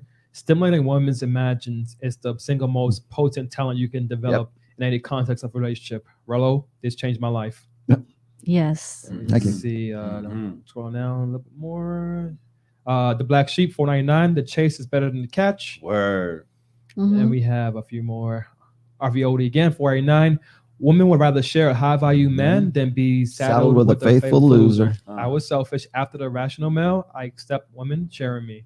And let's see. I think And we you're got gonna one have more. to get, as Hotep said, you're gonna have to get used they to that say? idea pretty soon. And Karin, $5, no thought, just in the moment. Is this a power of ultra instinct? Yes, Dragon Ball Z? yes, this is ultra All right, instinct. we good to go. Caught up. Yeah, absolutely. You know, like all my exes are I can get them all back. Oh my God. You know what I'm saying? You're Tell me that how you're gonna do confident. that. Right. I don't want them all back, but I can get. I them all don't back. want them back, but yeah, you know, majority of my exes, we've rekindled over the years. At some point, they've come back into my life and or shown severe interest, you know. But I think again, it comes back to the fact that I just make motherfuckers comfortable, you know, because I'm not fucking being weird. Like I'm the type of person where people call and be like, yo, I need somebody to talk to. Male or female, that's what people do with me. Yo, I need somebody to talk to. Can you talk to me? And I give them very objective. I don't judge people, Right? because I'm like, we got free will, and who am I to say how you should exercise your free will? I'm very much big about freedom, you know. So when it comes to women, they're just like, they deal with guys, and then they're like, I fucking miss Brian. Because he just was like, I'm just like, chill, like, you know what I mean? And You're available. I want to say I'm available. Well, available. Yeah. But- so but you, I- but I- like but you're I- available in the sense that, like, if somebody calls you, if I called you up and Ye- said, Brian, I want to talk to you for a little while. Yes. Yeah. And I think it comes back to like, I don't judge people based upon their decisions. Mhm. You know, like, It's true because you never know what they're going through right. Like, in that moment. like, you know who gravitates to me a lot is strippers. I got a couple of like stripper friends, and I'm glad like, that's behind me, but okay.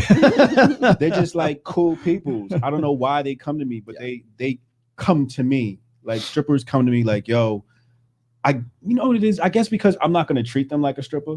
Mm-hmm. I think because I dated 4 strippers when I was in my 20s. Oh my God. And well, not all at the same time. Yeah. But I think it was Fresh was asking me today about strippers. Like, what do you think about strippers? What's going to happen with strippers in the future? And I go, well, you know, OnlyFans is we're kind of we're making strippers almost obsolete today. And to be a good stripper back in the day, you had to understand. My dad dated one. You had to understand. Yeah. You had to understand men's nature. You had to understand what it was they were looking for. A good OnlyFans girl, she understands men in that she doesn't necessarily have to be sexual. Guys can go online and get porn and jerk off and get off anytime they want. Right. That's not the appeal of OnlyFans. Correct. It is that connection. Yes. It's the possibility that we can make this something more. It's like having a virtual girlfriend, right? Yeah. For most of that's what simps do, right? They Yeah. pay $4,000 a month for the luxury of smelling your dirty panties or whatever it is. But it's more than that. It's not about the sex part of it. It's about the connection part of it. And that's why a successful stripper has to do that live in real time while sitting on your lap and doing a lap dance. How you doing, honey? Pretending familiarity with people she doesn't know from Adam, right? And that knowing that those guys, the guys that will go into a strip club, and certainly the guys who get addicted to OnlyFans, they're there because they get something there that they don't get in either from their girlfriends or their wives or any woman, period, if they're single in their entire lives. Because those OnlyFans girls, those strippers, they can fake being concerned, they can fake appreciation, believably enough, where that guy's going to give them money for that, or going to make it rain, going to do whatever. It's not the sex part. It's the connection part. It's the touch part. Because remember, in a strip club, you're not allowed to touch a stripper. The stripper can touch you, Right. but you cannot touch the stripper. Yeah. And so as soon as you walk in, she's like, hey, how you doing, Hotep? It's great to see you. Like that, you don't know who this bitch is, but she's just coming up to you and like loving on you and everything, because we live in a society that is so bereft of any kind of human contact like that the sexual aspect is certainly there to draw you in, but you stay there and you pay money because you're paying for the appreciation and the attention that you would never get in the outside world. Right.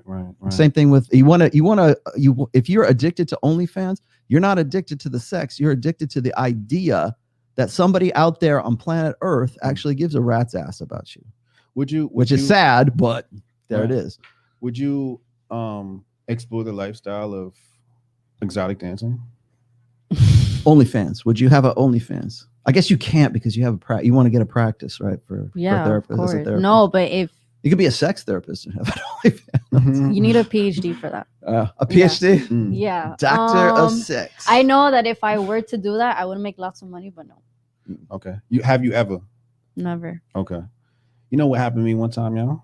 I was dating this girl. Oh my God. We gotta throw stories around now. And I can tell he has a lot of stories. yeah. And I found out later on she was a stripper. Oh my God. And she tried to tell me a couple of times. Mm-hmm. Like in hindsight, I'm like, oh wait, I think she's trying to tell me that day. Because I remember we were sitting down and like she threw on like this little outfit and she came to like give me a lap dance. And I went to go touch her, right? She's like, no, don't touch me. She was still working. So I'm like, huh? So So weird. she came to do it again. I went to go touch. She's like, no, don't touch me. So then she stopped all completely, changed her clothes, and was da.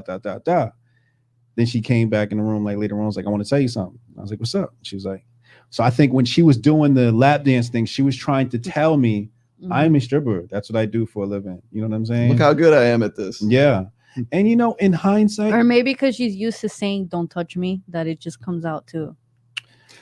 She was in a routine. That's what it was. Looking Think over at the about that. bouncer, Yeah. going, this one over here. Yeah. yeah, I didn't think about that. She was in a routine. We were So over- it broke the routine. Yeah. Yeah, we was at her mama house. You know what I'm saying? And we was just me and her there. But yeah, she was fucking sexy. She was bad as shit. I mean, oh my God. She was You didn't know she was a stripper? no.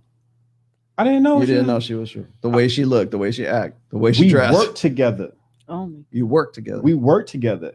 I was at the mortgage. Was it a company. hobby? No, I was at a mortgage company and she was our secretary. You know what I'm saying?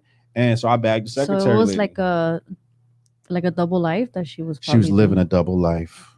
She was Love- supplementing her Love income and putting herself through college. Yeah, yeah, like straight up and down. And in hindsight, I'm like, would I care? And I'm like, she was so perfect, I don't think I would have. You know what I say perfect is just because she was very nurturing. Mm. Hispanic. She was very nurturing. Mm. Y'all got super chats again? Yeah, we got one more. And do you guys want to take phone calls or do you want to end it? We could take phone We calls. should wrap We can up take soon, phone but call. yeah, we can take phone call. All right, cool. God-fearing King 489, we all appreciate the work and dedication you guys put together in order to deliver us this type of exclusive content and information. Pay my dues. Bless. What are these guys doing? We're doing all the work today. We will take phone calls. This is Chris behind the keys. So I'll put the number Chris up is on the here. banner. 515-605-9740. So I will take only a few phone calls, and Rolo and Hotep has to rejuvenate for tomorrow. Rejuvenate. Yeah, is that what you're gonna call it? Oh my God. Sleep. Real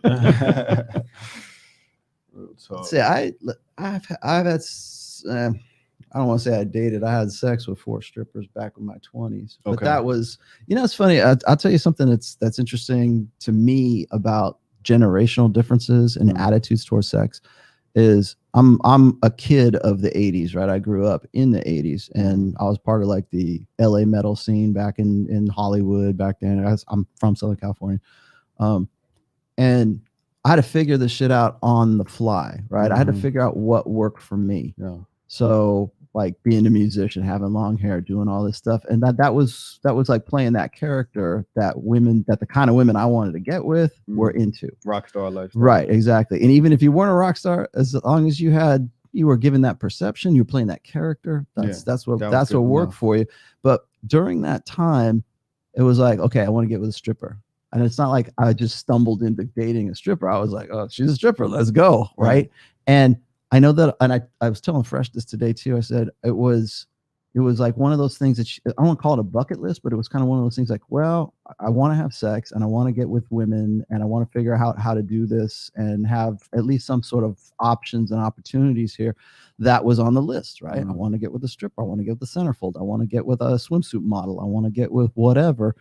And I think what's funny is I think today when guys talk to me about their sexual habits or what it is that they would just want to get their dicks wet at this point, right? Yeah. And it's a mystery to them. It's like the secret of the poon or something, you know? It's like, do you ever watch Conan? Remember in Conan Yeah. where Conan, like Arnold Schwarzenegger was trying to figure out the mystery of steel, right? Uh-huh. And then James Earl Jones ruins it for him and says, I will tell you this mystery of steel. And he's like, Conan, his whole life has been trying to figure out the mystery of steel. And here this guy just ruins it for him. Yeah. So I could get him out of here. but his whole life and his whole purpose was like trying to figure out the mystery of steel, or in this case, the mystery of poon, right? And so once you have that, and once it's become something that you can reliably, regularly get, Those are phone calls. then then it becomes something that it's no longer a mystery. Yeah. And it becomes something. I don't want to say it's like mundane. It's still special. It's still fun, but you figured it out. And then you go to, okay, now that I figured it out, well, how do I want to use this? What do I want to do with this? I don't think that, at least in the last 2 generations of men, the simps that we've been talking about, they don't get that. They don't understand that because they're not out there doing it. Sometimes they don't even see any value in learning the mystery of the poon or whatever, or the mystery of the vibe. Let's just call it that. Right? To be in the moment. Right? Vibes. Who's calling in, y'all? All right, let's see. All right, we have first caller 206 on the line. All right. Retro, I will hang up. 206. You're Come live. talk to us. What you got? 206. 206. You on the air? 5. Hello. There you go. What's up, man? Talk to us. It was popping. Yeah, so I just had a question for the young lady. I was seeing what you guys. She said she did mention she wanted like 6 foot tall. She like said a 5'10". wealthy man. 5'10". The key to women is listening. I'm listening. Oh yeah, of course. No. Here's my question. My question is, does she feel that a man that has all those characteristics, do you think that he would be attracted to a woman that's over 180 pounds with a triple chin? No, Or do you think that he would he wouldn't. No. do you think that Would he be attracted to a woman That's over 180 Oh, pounds. that's overweight? that's overweight? That's overweight. Probably not. Probably Or do you not. think that No. that a successful man would have the options that he wouldn't I know what he's look saying. that direction? Well, it's so, and he's not lying because you're No, he's 31 years old. You want a man that's older than you, right? I don't want a man that's older than me. I want a man that's my same age. Okay. Uh-huh. I So know. even 31 that you is want- hard. So you get a He guy also who wants kids. also wants kids. It gets kind of harder after you're 30. It gets a lot harder after you're 30 because you're not 23 anymore. You're not in your 20s anymore. Well, You're not at, let's put it this way. This is the it joke. all depends on the girls. If she's like, you could be fertile 1 month and the next month after you're not fertile, depending on stress with the Mhm. diet, Yeah. with the like hormones. I mean- If you're partying too much, Mhm. like a 24-year-old could not be fertile because she could be partying too much. Yeah. Versus Well, there's circumstances. Yeah. Yes. Maybe she's on Yes. heroin. Okay. versus a woman that's 32, she's probably fertile as shit. Well, taking care of herself. Let's So let me ask you let's this. let's So let's do you let's think the man, do you think the man would want to even put himself in a situation, roll the dice with a woman that's past her prime? If he's older, he's assuming he's successful. let's He can easily just go with the younger. let's wrap up this call. We're gonna go to the next caller. I think that a woman's prime varies with each woman. Like, I think that Sarah's not gonna have a problem getting a man. That's what I think. Who's the next No, caller? I'm not. She's not gonna have a problem. If Mm. y'all was sitting where I'm sitting, you would know. I watched her walk in. She's not gonna have a problem finding a man. We have 845 on the line in the bed right about now. 845. You on the line? Come talk to us.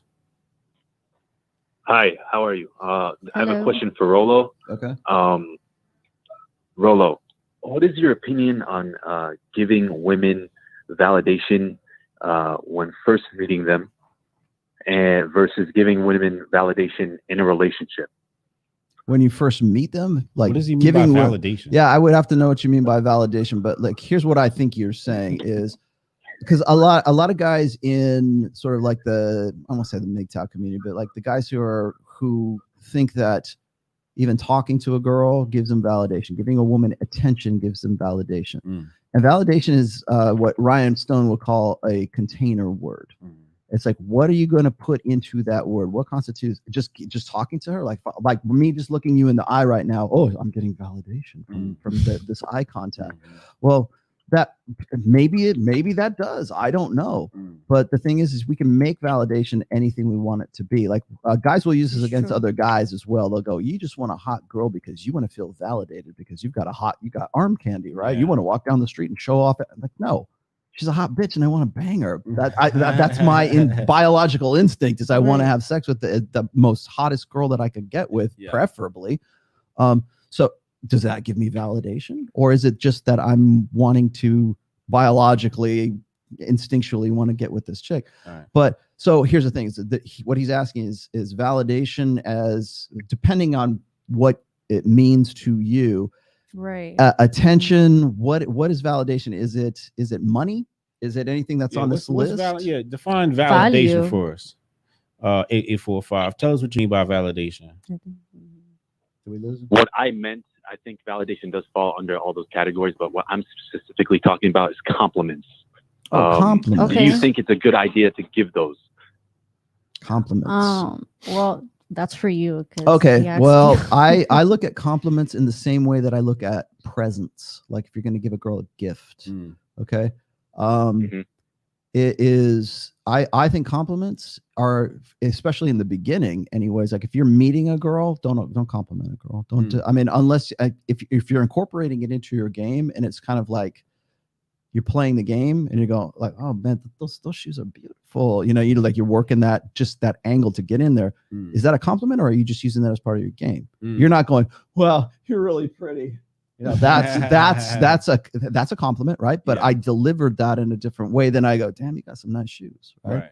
Or I love how you did your nails today. Like as an opener, like an icebreaker kind of thing. That's different than, oh boy, I'll never get a girl as good looking as you. Boy, I love those hoop earrings. That kind of stuff.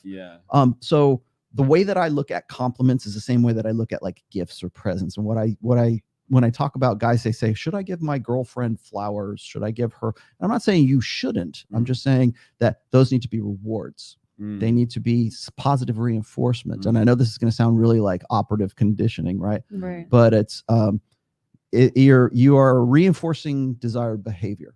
And women do this all the fucking time with guys because women use sex as positive reinforcement. You have the ultimate positive reinforcement. It is true. Desired behavior.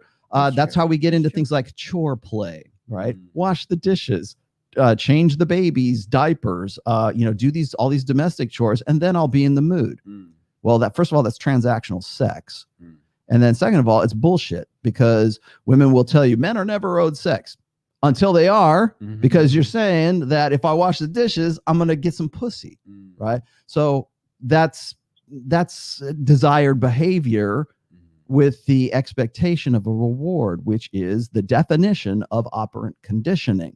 So, but for me to say, I'm going to give you flowers because you sucked my dick really good last night, that's me being manipulative and playing games. But if she says, I'll bang you if you go wash the dishes, that's not manipulative because it is manipulation. It is manipulation. It is manipulation. From a female-centric position, it's not. So the same thing is validation, gifts, and stuff like that. I look at gifts. I look at the same way that I would say compliments. It's not like I don't tell my wife, hey, you look good today, or I like the way you did your hair. Or let's keep your ass looking that way. That's my best compliment to my wife. Let's keep your ass just looking just like that. And sometimes those backhanded compliments are the best compliments you can give because it's still you're not giving validation so much, but it makes her feel good. It makes her feel good, but you go. Makes her feel good. Makes her ego go up. Imagination. The ego. Imagination, just like that guy said. So I look at compliments as rewards and positive reinforcement for desired behavior.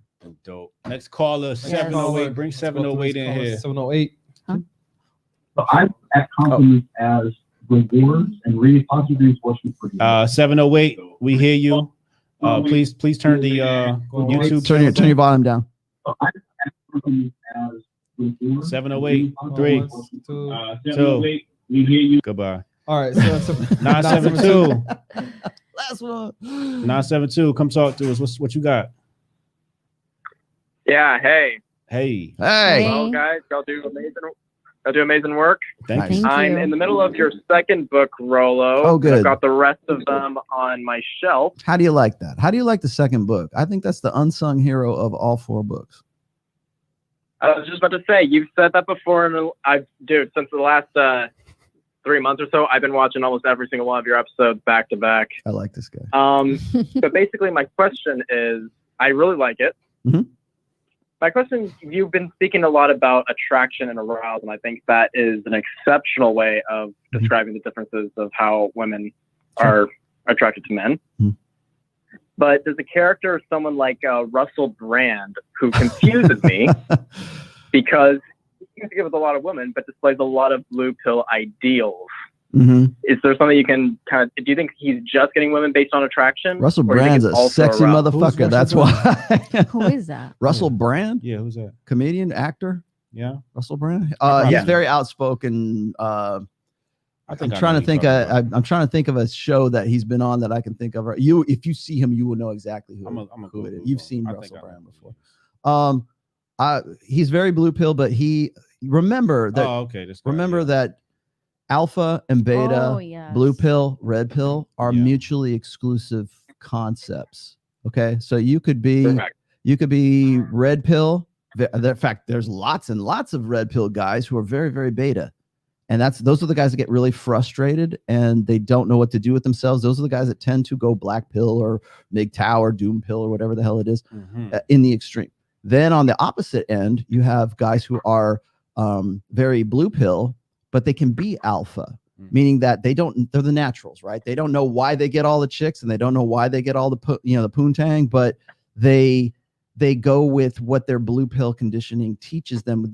Some of the worst white knights that you've ever known in your life are probably blue pill alphas, meaning they're like, you respect her. Hey, she's a lady. You apologize right now, mister, for all that vibe shit that you were just talking about. I want to see you get on your knees and beg for forgiveness. Like that kind of defending Milady's honor. And the guy might be 6'2" and yoked and looks very, very alpha. So you can be alpha, but your mindset can still be very beta. Yeah. See what I'm saying? So they're mutually exclusive concepts. So in the case of Russell Brand, where you say, well, he's very attractive and women want to get after it with him. He's got fame, obviously. He's got money, obviously. He's got celebrity. So he's got pre-selection, social proof, all this other stuff that will go along with being alpha, but he still has a very beta mindset. Right. So he's probably he has a potential to be a very big white knight if given the opportunity to be so. 972, thank you for calling. 573, you are now tuned in to Fresh and Fit. Speak to us, man. What's on your mind? Hi. Hi. How's it going, Hotel? How's it going, Rolo? Hey. Life is good. I'm here with Sarah. It's late. Can't get no better than this. Go. Yeah, my fault. All right. Our fault. Quick background. It's Nick. I know Rolo's seen me donate on Real Zero and his channel before. I ask questions and stuff. That's from my channel. But yeah, and like I said, give a little rundown. Myron told me I didn't have the Pokemon badges, focus on the gym and money. But for Hotep, I have two questions for you and Rolo. One, Hotep, when did you while you were going through your life in your 20s, when did you finally figure out that you were hitting your stride with what you want to do? With women or with life? No, just kind of like life. Yeah, not women. When I hit my stride. He's still working on it. Yeah. I'll let you know what I mean, that's fair. I think I know what he's talking about. It's more like when you realize, I don't know what you want to do. Like when you realize that you were able to bring value to others and oh, I found my net. Well, you got to understand. Keep rolling off of that. You got to understand. I'm a reincarnated descended master. I knew from birth. Pharaohs of old. I was always the type of person who had leadership qualities. I was never a follower, so from a very early age, it was misdirected sometimes, but I had my first record label at 19. I came straight out of high school, I just want my record label. I had my first business at 16. I was building e-commerce websites in 97, 98. You know what I mean? I've always been had that hustler mentality. I didn't pay attention to school. I was like, I need to get to this money. Also, you got to remember, I was a mortgage broker. And when I was a mortgage broker, I worked with dudes that were twice my age. So I'm dealing with married men and they were dropping mad game and wisdom on me. But stride, when I say stride, I mean you got that momentum going. Probably like 28. It really started connecting for me. 30 is when I landed the 50 Cent situation, you know, and it's kind of just been a continuance of that. Like Rollo alluded to the fact that, like, when you said stride, and I'm like, which stride? Because I'm on like my third wave which one right are we now. talking about? Right? Yeah, like which one we talking about? You know, I had my 20s, I had my 30s. Now I just hit my 40s, and it's like my 40s is a whole nother type of wave that I'm on because I have all this wisdom and knowledge and whatnot. I know. I published the first book when I was 45 years old. Wow. Okay. Yeah, so yeah. Wow. You know, like here's what I tell people. Do not pace yourself based upon age. That is very detrimental to yourself. Pace yourself. Just know that every day you're working towards your goal, and you get there when you get there. Don't try to say, oh my God, this person did this at 30 and that person did that at 30.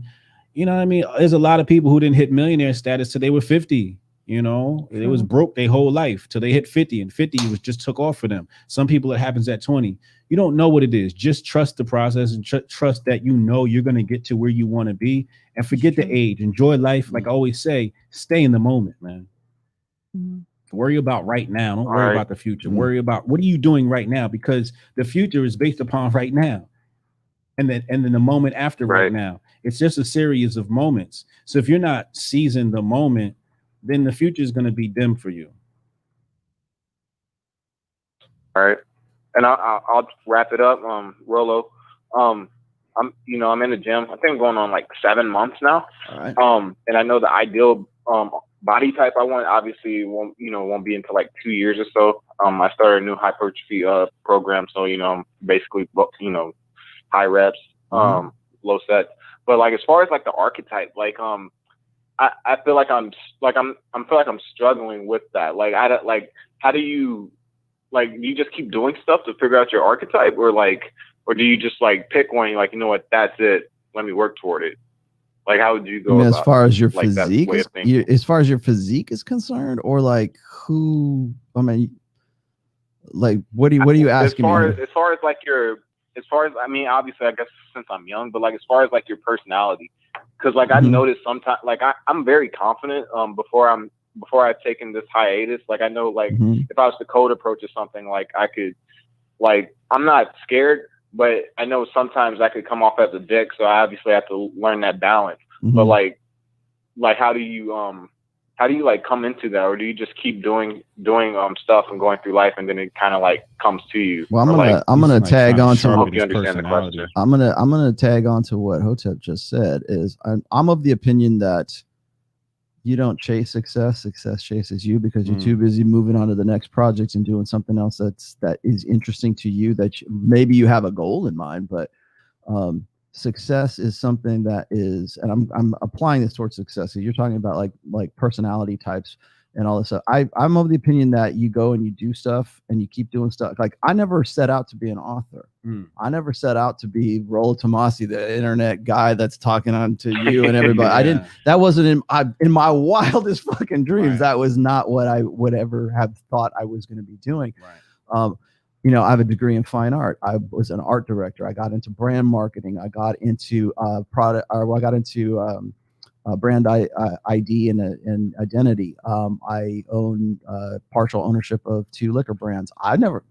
I was just some punk ass kid who hung out in Huntington Beach for a long time and played in the Hollywood metal scene for a little while.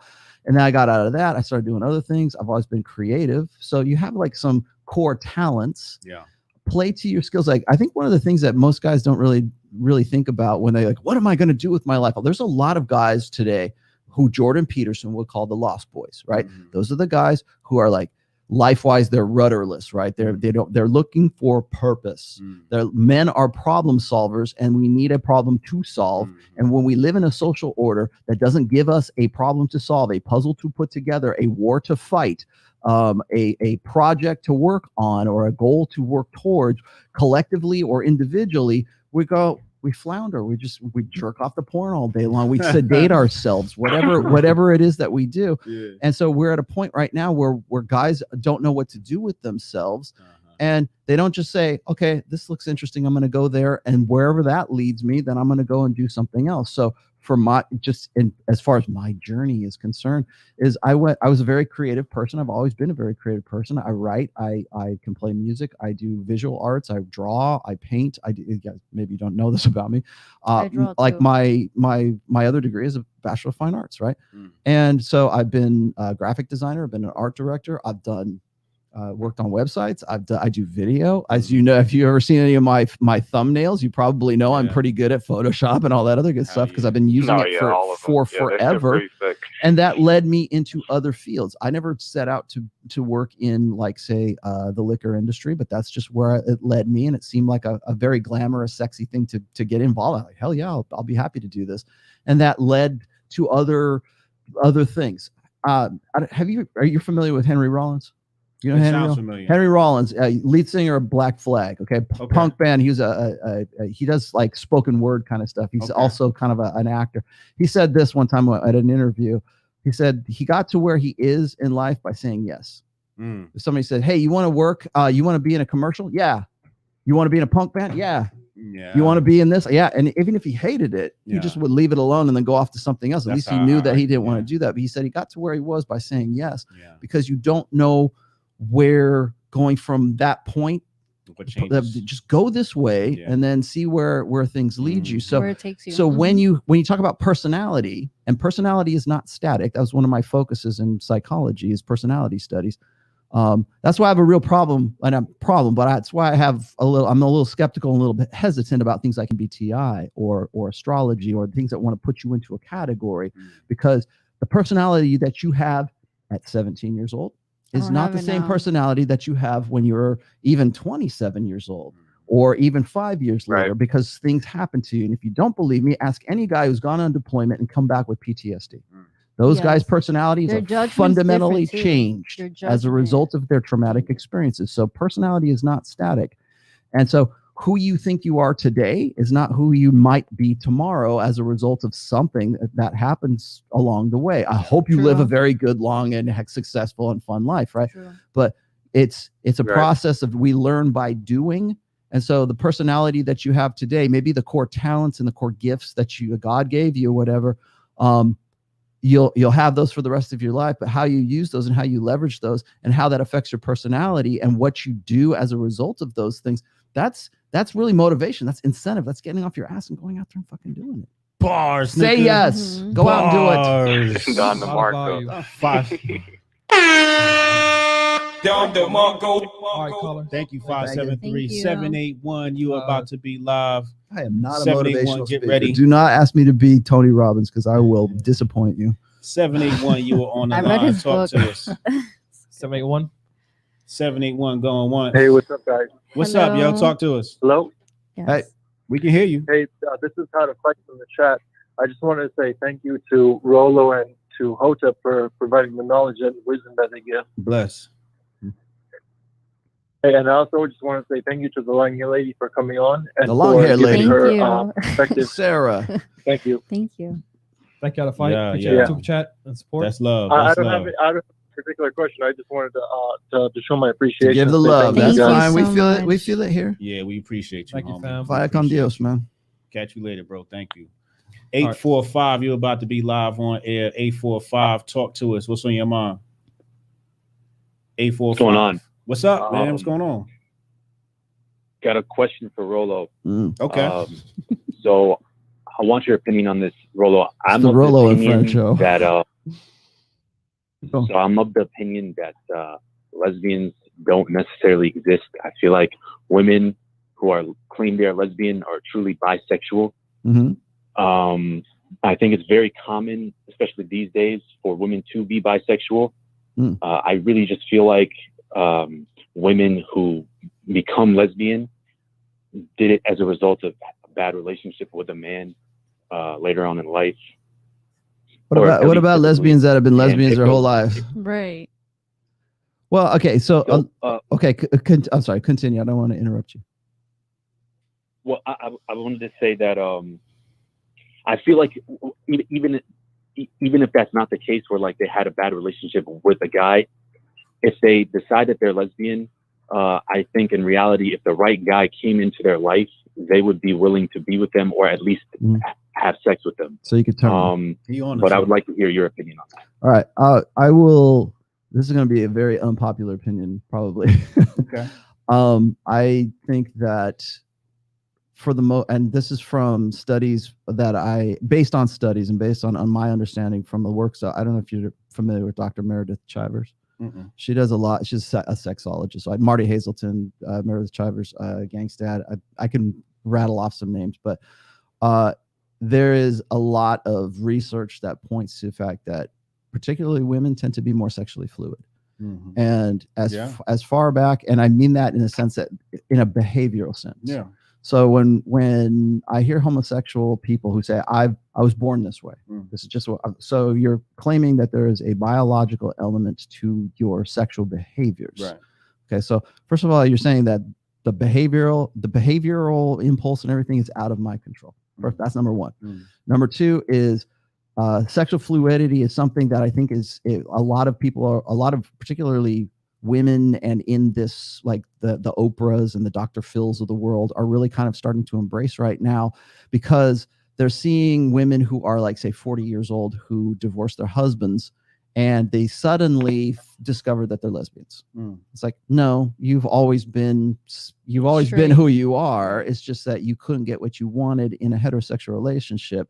Because when you go and you look at, and again, this is the studies from Meredith Chivers, when you look at sexual fluidity in women, the women who were feminine, who were married before, who they were heterosexual and they decided to go to become lesbians. We say, oh, well, you were always a lesbian all this time. You just didn't know it.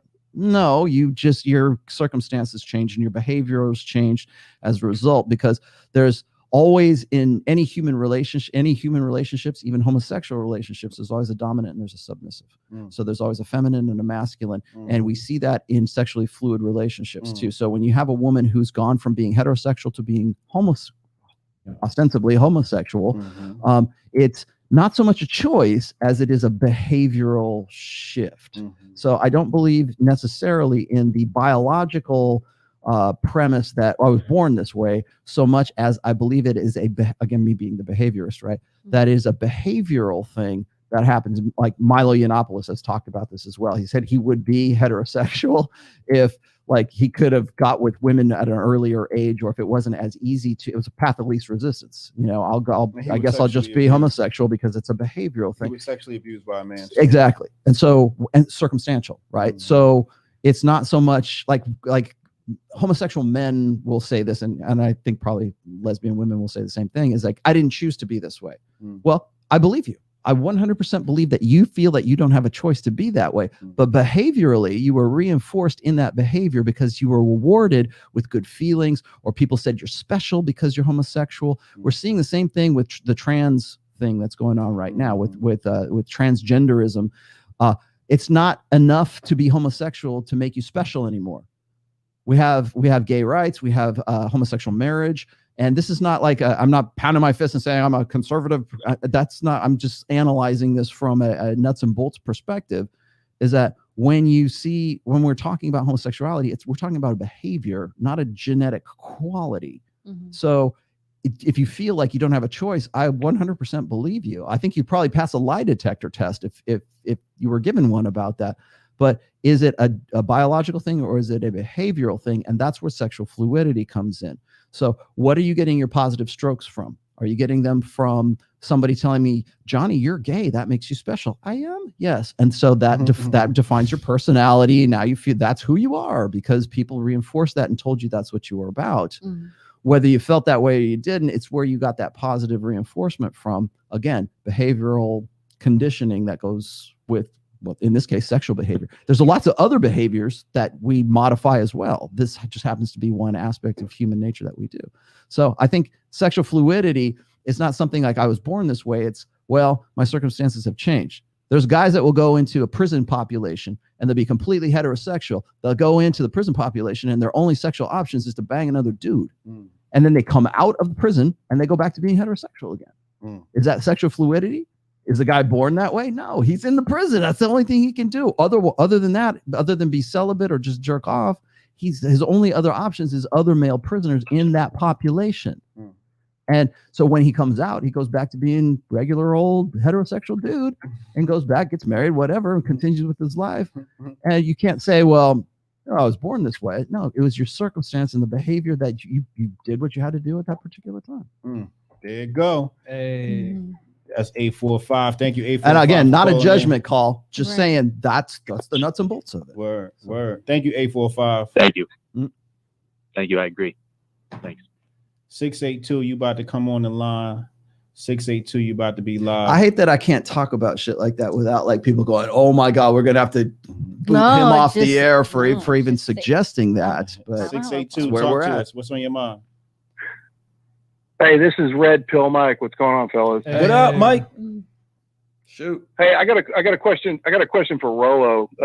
My question is, prior to the COVID lockdowns, did you ever like get back out to any of those venues out on the LA Strip and ever run into any of those same women that you knew from back in the day that would still be out there at 40 plus and 50, still trying to live that life? Basically, those post-wall 50-year-olds that are still out there.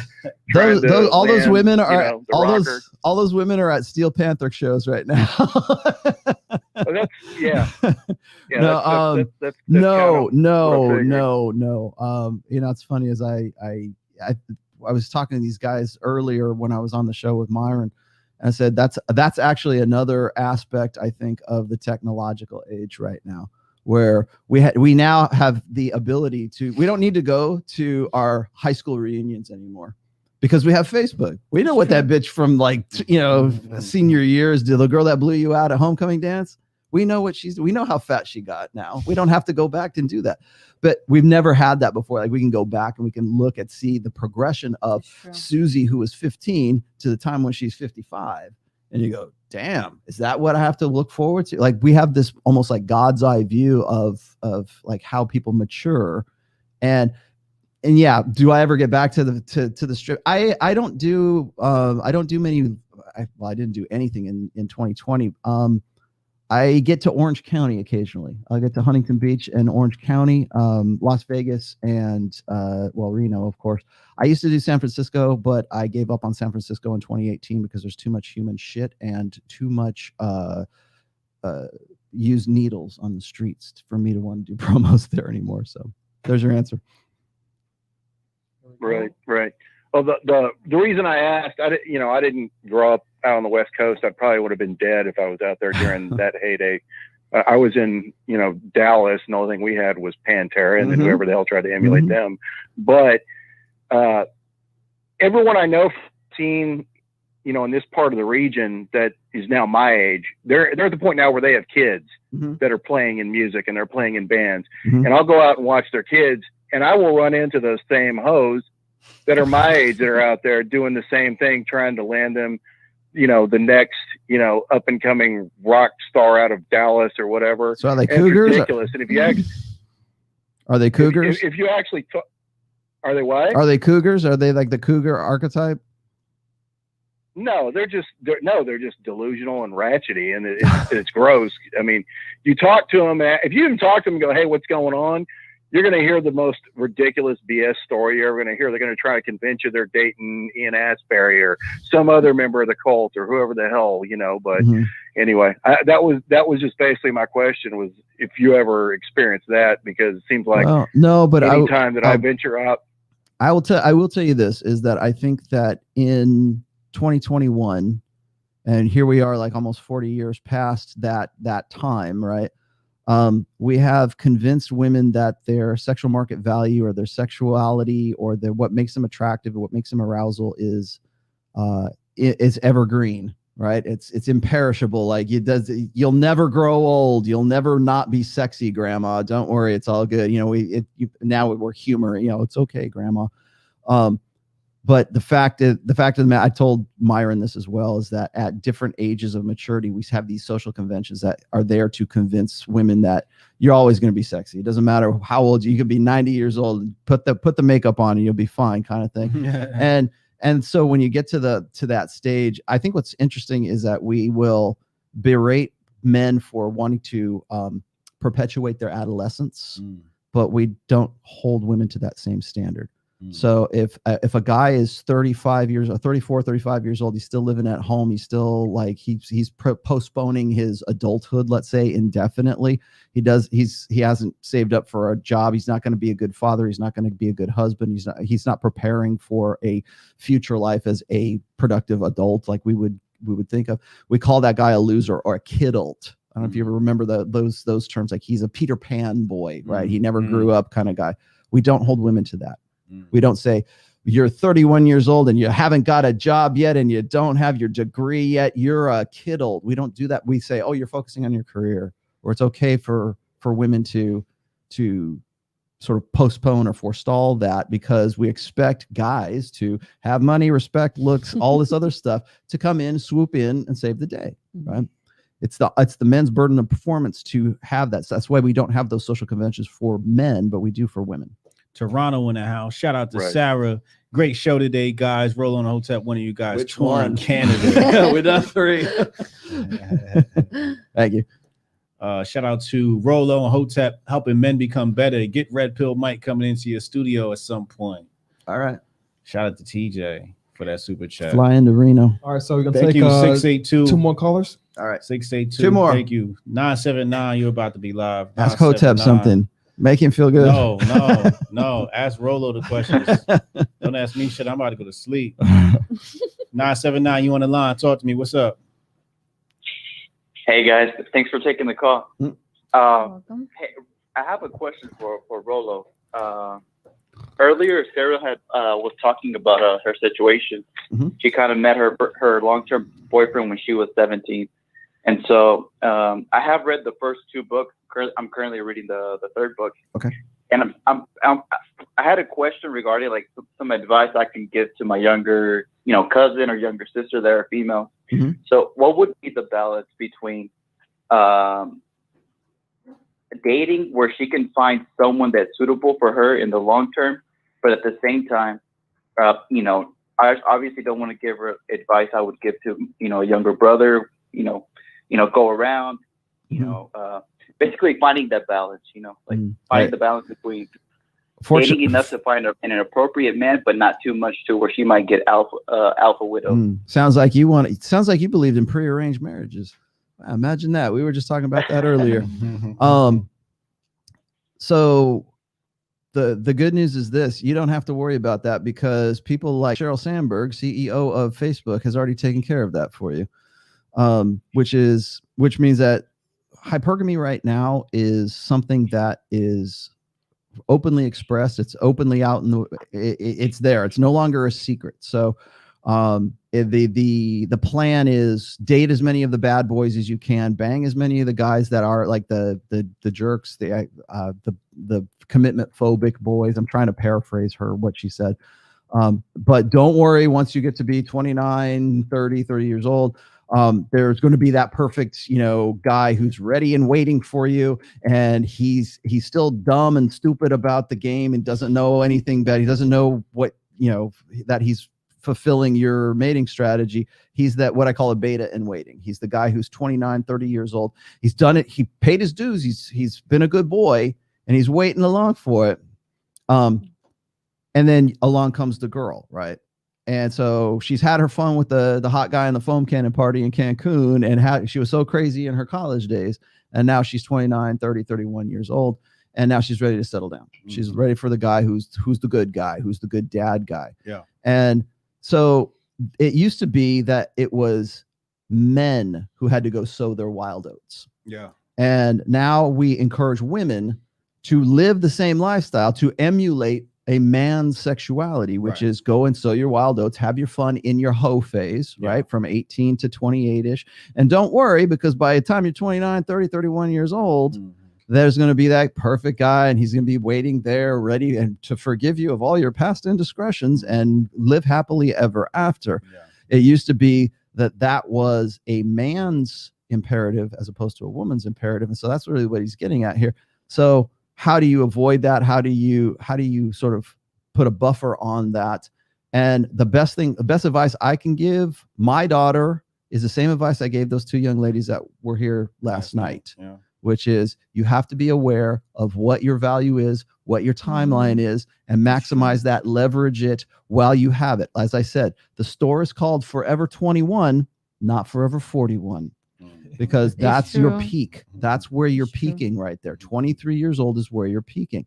The secret is knowledge, right? It's knowing is half the battle. And so again, my advice to young women is have this, don't think of things just like where you're at right now. It's like, oh, I've got all this agency and all these guys are coming on to me and they're throwing money at me and I'm on did you know that OnlyFans was the number one career choice for women entering into college in 2020? They all want to go to college so they can learn how to learn like web design or like how to do video or how to do business, because they want to have a better grasp of how to market themselves, showing their buttholes on OnlyFans.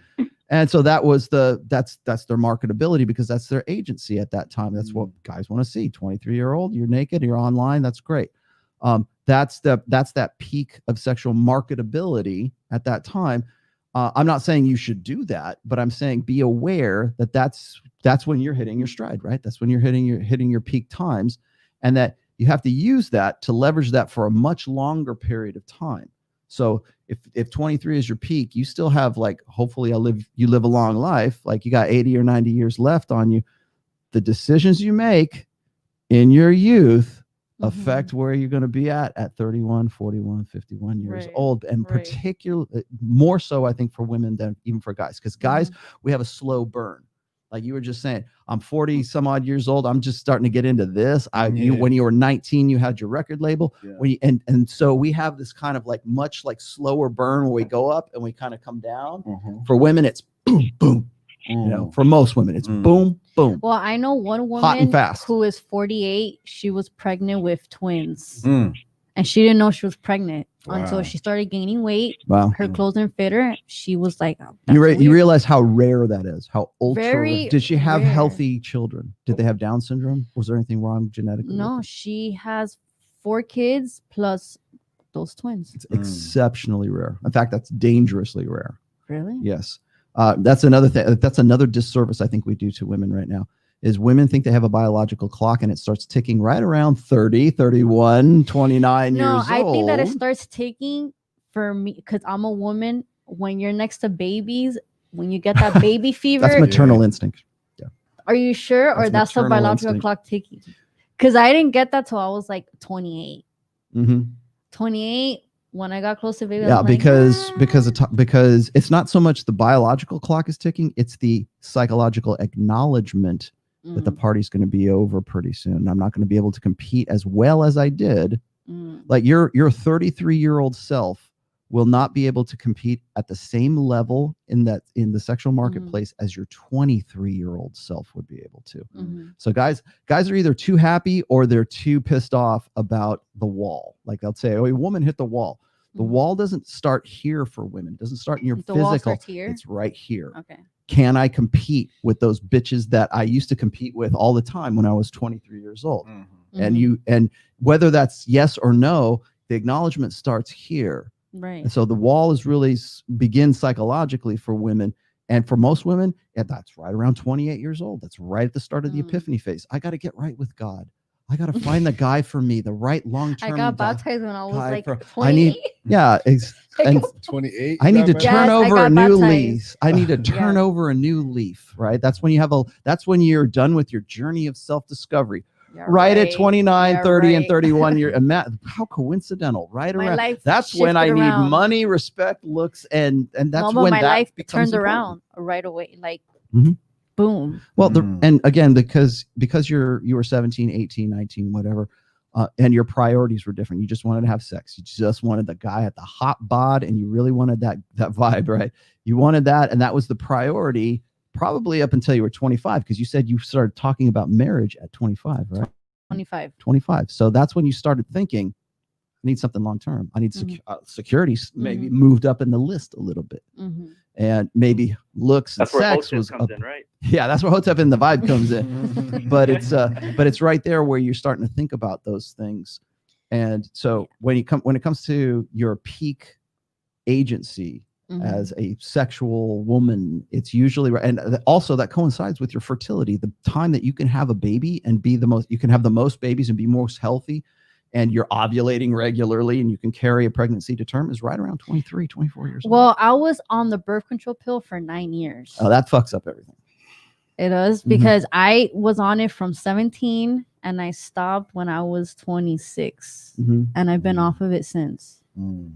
I'm thinking to get back on the birth control, or I shouldn't, because I'm gonna fuck myself will up. change your mind about the guys that you are attracted to.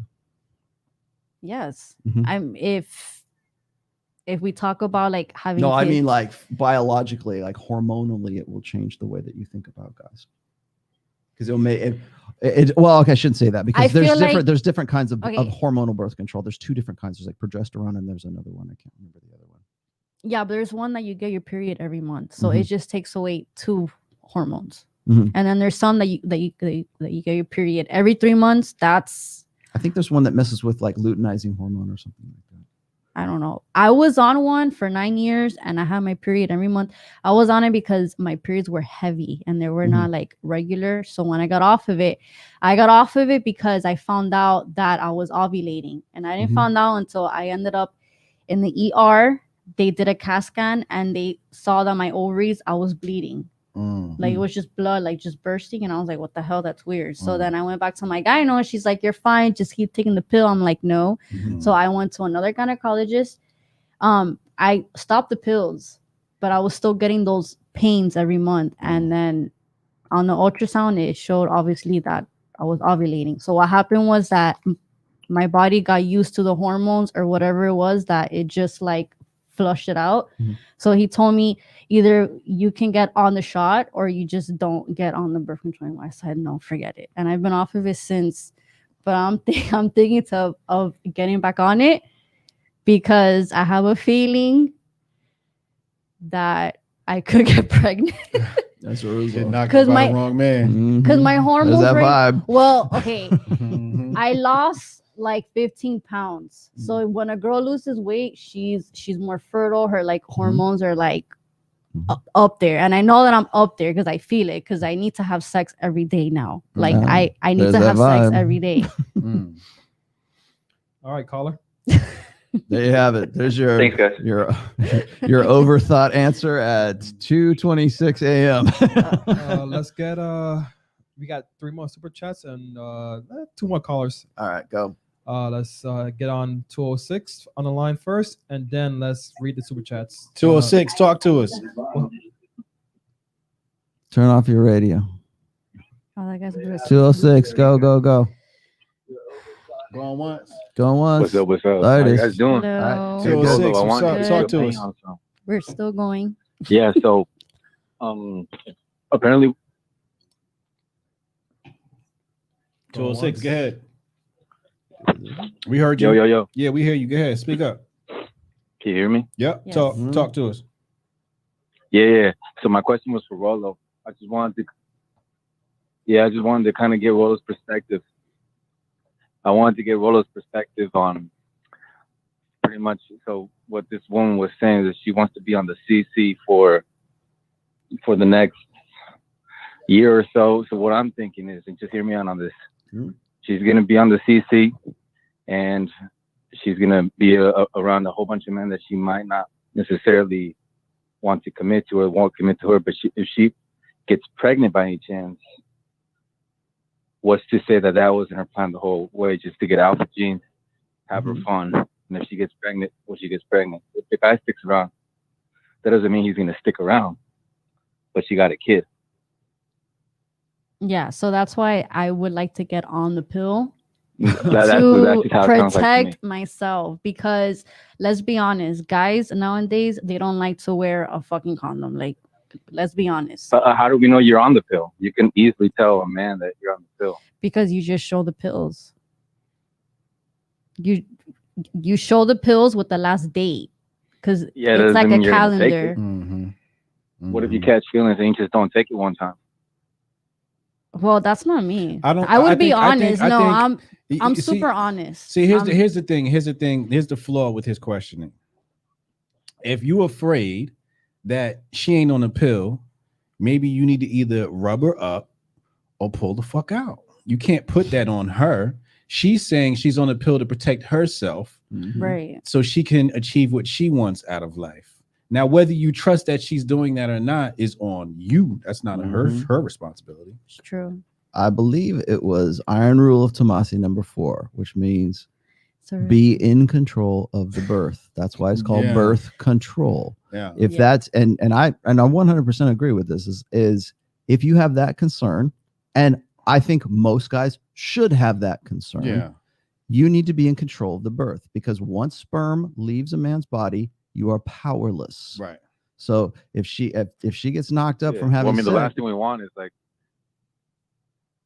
Yeah, the last thing I want is a an unwanted pregnancy, right? Okay. Yeah. Well, the thing is that's women will say this all the time. It's like, I mean, well, we're talking about like unwanted pregnancy. a lot of kids come out retarded because women over their prime have them. Well, what he's saying is that women past a certain age have a higher propensity for Down syndrome, for example. I was told from my doctor, if I wait until I'm 37 with my first one, that's high risk. Yes. But if it's the second or third or fourth or fifth at 37, it's not a high risk. It's only with the first one. He told me I have until 35. So I'm pretty sure if I say that I want to be single for a year, So you're going to gamble with the human life just to get what you want. No, I feel like I'm not going to be on the market for long. I feel like someone's going to catch me. Is that the plan? I feel like someone's going to catch me soon. You feel that? It's in your bones. Yeah. Okay. Well, so what he's getting at, and I was talking about this as well, as far as the one in the chat, if she's gonna have a house full of cats and plants in a year. Probably. So thanks, caller. No. Well, we're gonna let this caller go. Again, let me explain something to you. It's based on choice. No, but when it's choice. It's choice. It's choice if it's the right choice. Can I say something real fast? Yeah, go ahead. What's up with dudes always wanting to like talk shit to the ladies? What is that? I don't get that. Again, like I said, they're either too happy or they're too pissed off about the wall.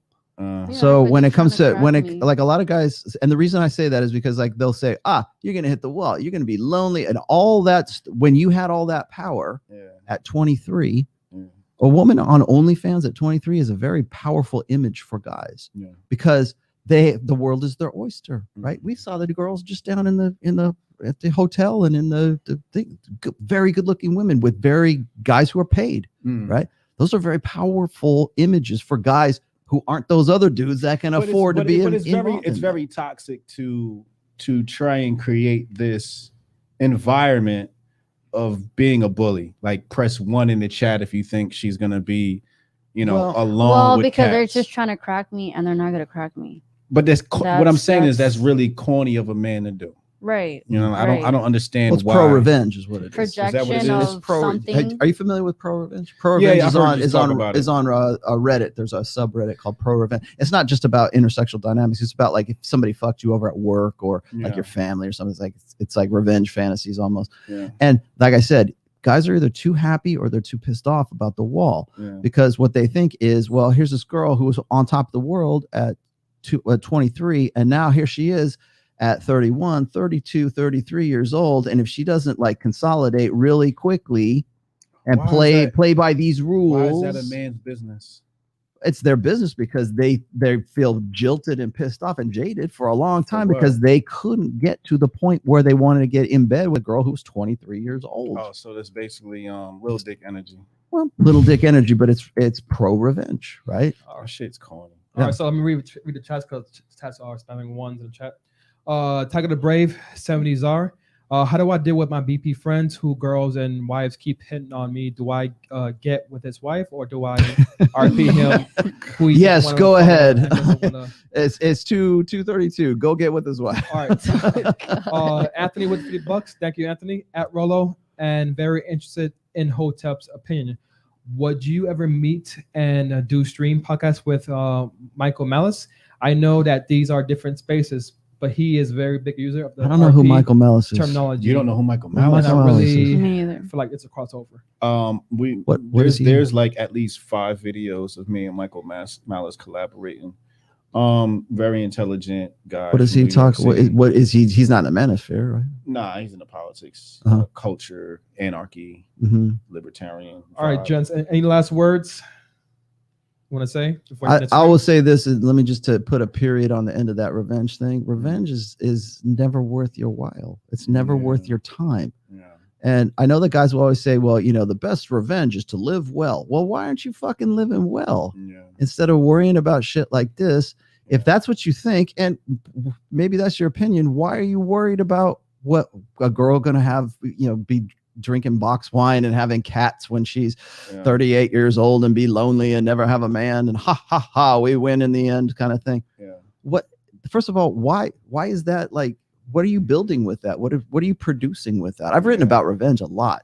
And what I mean by that is like, you ever watch Princess Bride, where the guy goes, he's focused. Was it Inigo Montoya? Right. He's been thinking about revenge and killing the six-fingered man who you've killed my father. Prepare to die. Right. And he's been focused on revenge his entire life. And one of the things he says, and I know this is a goofy movie, but one of the most profound lines in that movie is, "There's not a lot of money in revenge." Yeah. So you can say, well, revenge feels good and it's sweet, and you might for a minute. Yeah. But if your success is based and motivated by revenge, is it really success? Right. Yeah. Or is it really something that you were really driven for? Or was it just the reason you just want to get back at somebody? Yeah. And what's even more pathetic is where you're at in life, who you are in life, is the result of the fact that you couldn't see that it's just a waste of fucking time. Yeah. Yeah. Like when I think about her situation, I just think I want the best. And I would say she's not going to have a problem getting a man.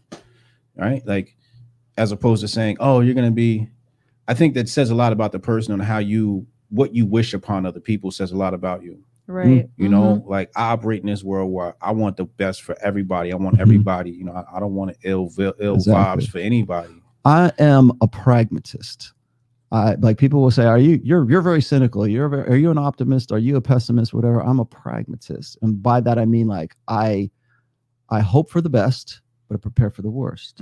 I know what's coming. I want to be prepared for what's going on, but I'm also at the same time, I'm believing in the best, right? I'm hoping for the best outcome, but I'm prepared in case shit goes sideways. And so in that sense, it's like, I hope you have a very long life. I hope you find whatever it is that you're looking for. And you know what? He's right. Faith. You probably will. I have faith. So that's why, because I know faith. I know that if this happened for a reason. You have what? Faith. I just like the way she say that. Her accent. I want faith. I want some Dominican food now. All right, you got faith. All right, we done. RP Mike, repel rage and revenge is the biggest reason this RP ideology gets a bad rap. So we're wrapping up this podcast for tonight. And you guys are done with the last thoughts. Ladies and gentlemen, you have been tuned into the Fresh and Fit podcast, hijacked by Hotep Jesus and the incomparable, the notable Rollo Tomasi, with our very beautiful special guest, Sarah, as well. We appreciate you fellas for tuning in, and ladies, if you're out there. And we will see you tomorrow at 6 p.m. Eastern, right? 6 p.m. 5 or 6. 6 p.m. and we'll be with Myron and everybody. It'll be a full casting. Dope. Make sure y'all tune in. That's when we're really going to dive into some of this shit. All right. Peace.